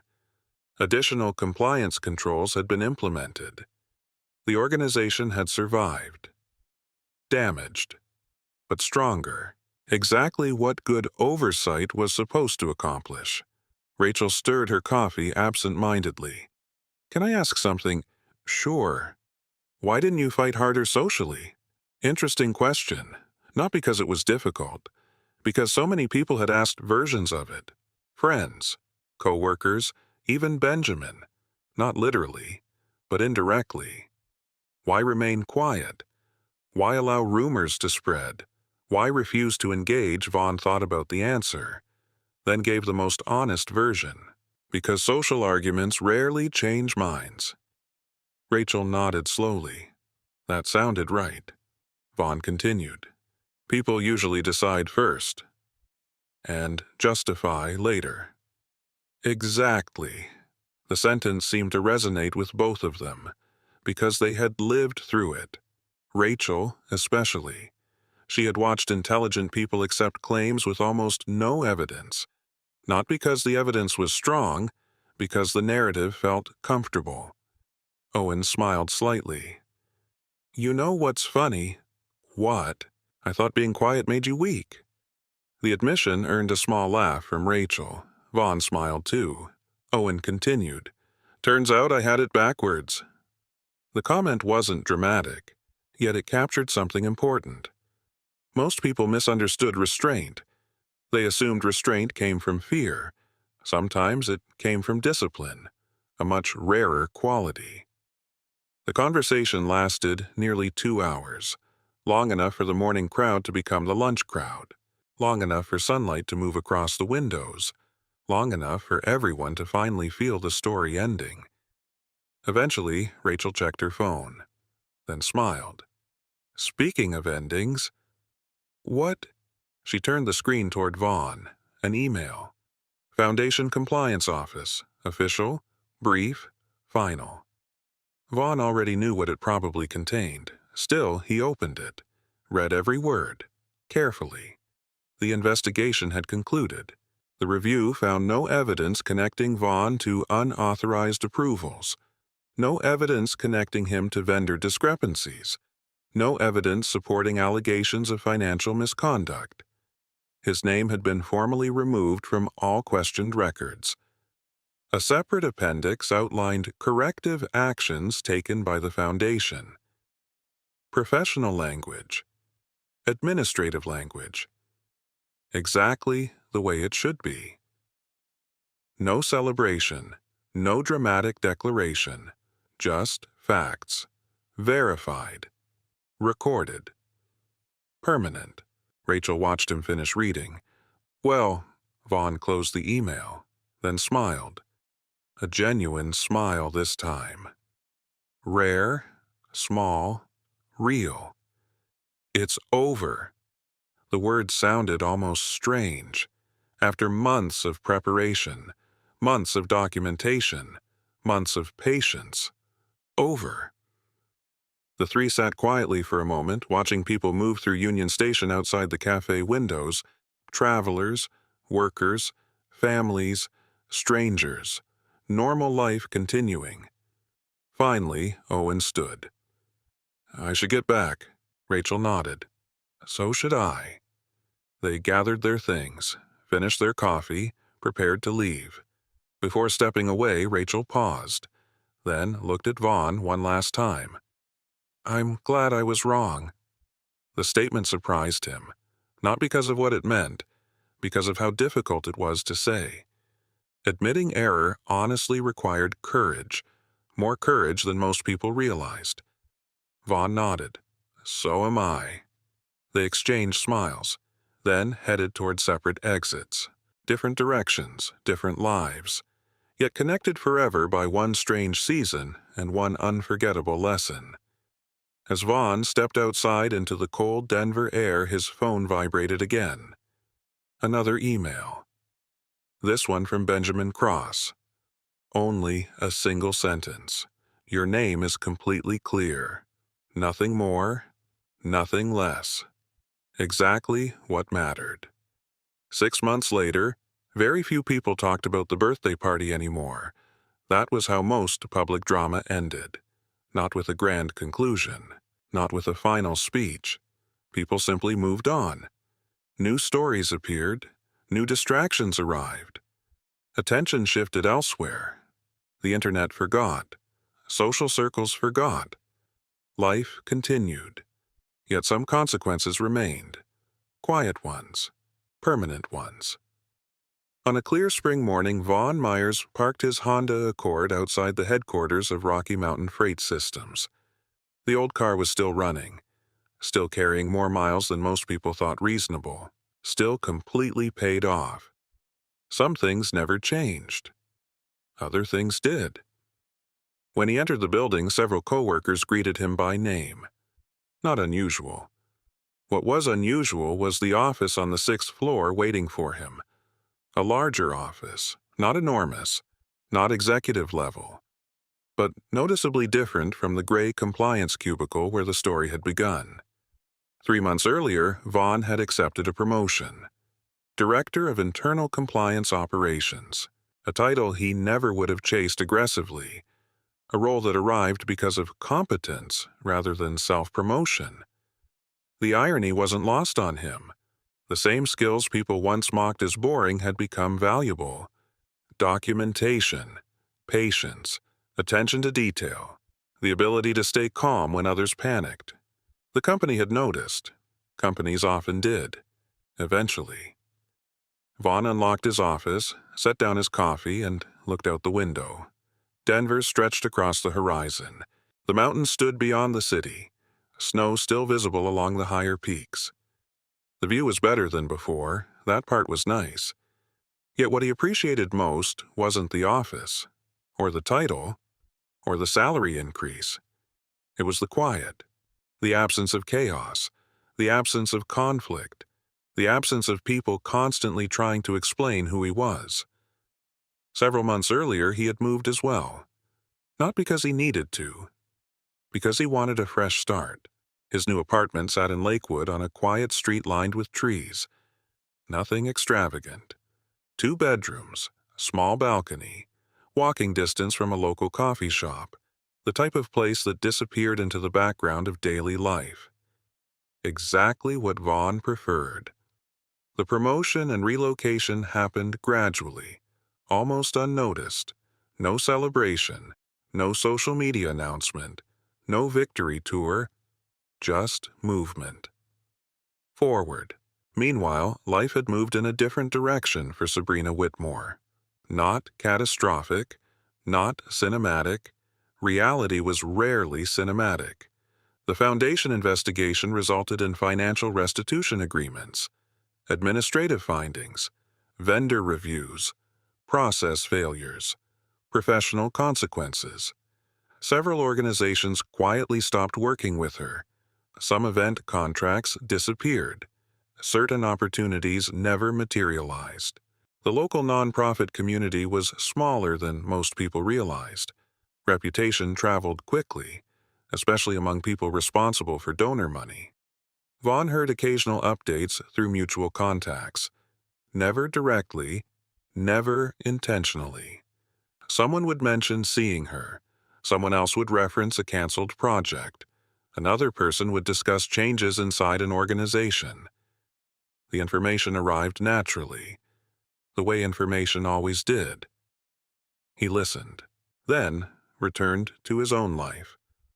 Because none of it changed anything. That chapter had already ended. One Friday evening in May, Vaughn received an unexpected text from Madison Harper. The same Madison whose birthday party had unknowingly become the center of everything. The message was simple. A small rooftop gathering. Friends, food, nothing formal. You should come. Vaughn stared at the screen, then laughed softly. Not because the invitation was strange, because 6 months earlier he would have assumed it carried some hidden purpose. Now it didn't. The difference mattered. After a moment he replied, "Sure." The gathering took place the following Saturday, smaller than before, maybe 15 people, some familiar, some new. Rachel was there, Owen too, several others. The atmosphere felt normal, which was surprisingly pleasant. No agendas, no whispered campaigns, no coordinated humiliation. Just people talking, living, existing. As the evening progressed, Vaughn found himself standing near the edge of the rooftop overlooking downtown Denver. A strangely familiar position. Rachel joined him.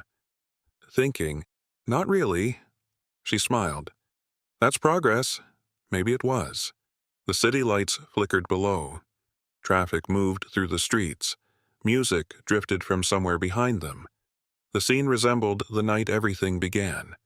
Yet it felt entirely different. Because context changed everything. Rachel followed his gaze toward the skyline. "You know what's funny? What? I almost didn't come to that birthday party." Vaughn laughed. "Really? Really?" They stood quietly for a moment. Then Rachel added, "I've thought about that a lot." The statement carried more weight than it initially appeared. Because if she hadn't attended, she never would have questioned the narrative, never would have noticed the inconsistencies, never would have pulled Vaughn aside. Small decisions, big consequences.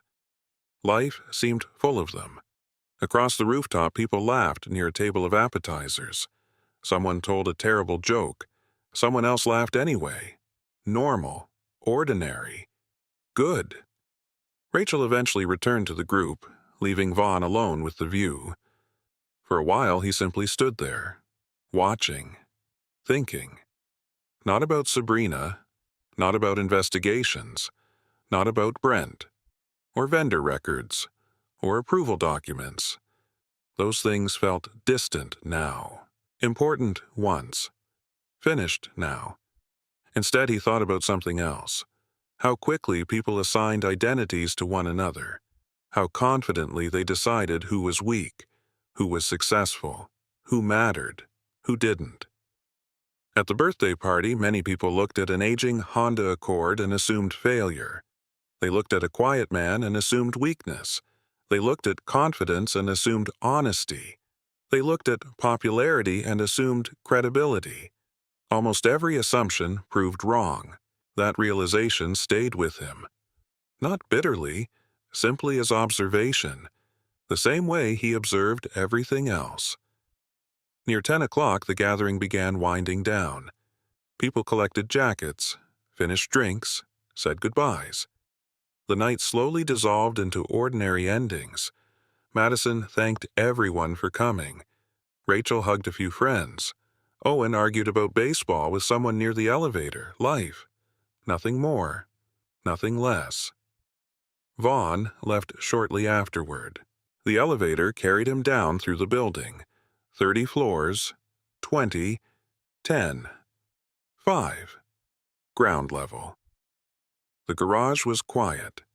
His Honda sat exactly where he left it. Still old, still reliable, still his. He unlocked the door and paused for a moment before getting inside. Not because he was emotional, because he noticed something. The silence. Months earlier, silence felt lonely. Now it felt peaceful, a meaningful difference. He started the engine, pulled out of the garage, and drove toward Lakewood. The city lights gradually faded behind him. Traffic thinned. The roads grew quieter. The night settled. No audience, no accusations, no explanations required. Just a man driving home. The truth had never needed him to shout. It never needed a public victory. It never needed revenge.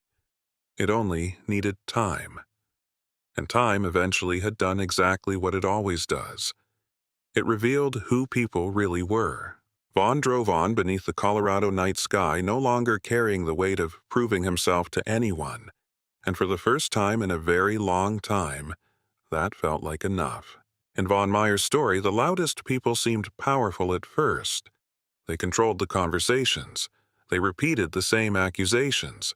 They had numbers on their side. For a while, it looked like reputation alone would decide the outcome. But reputation built on assumptions is fragile. The moment facts arrive, it starts to crack.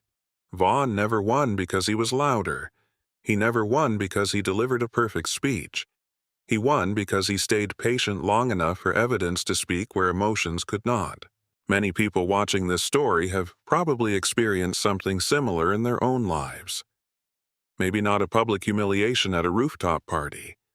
Maybe not a formal investigation. But perhaps you've had someone tell your story for you. Maybe you've been misunderstood, misrepresented, or judged before anyone asked for your side. Those moments can make you want to fight immediately. Sometimes that is necessary. But sometimes the strongest move is to stay grounded, document the truth, and let time expose what anger cannot. If you've ever been falsely judged, unfairly blamed, or watched, someone spread a version of you that wasn't real, share your experience in the comments. I'd genuinely like to know how you handled it and what happened afterward. And before you go, tell us your country and local time. It's always fascinating to see where people are watching from around the world. If you enjoyed this story, subscribe to the channel. Tomorrow's story features a man who was quietly pushed out of a family business, only to discover years later that the people who forced him out had overlooked one crucial detail.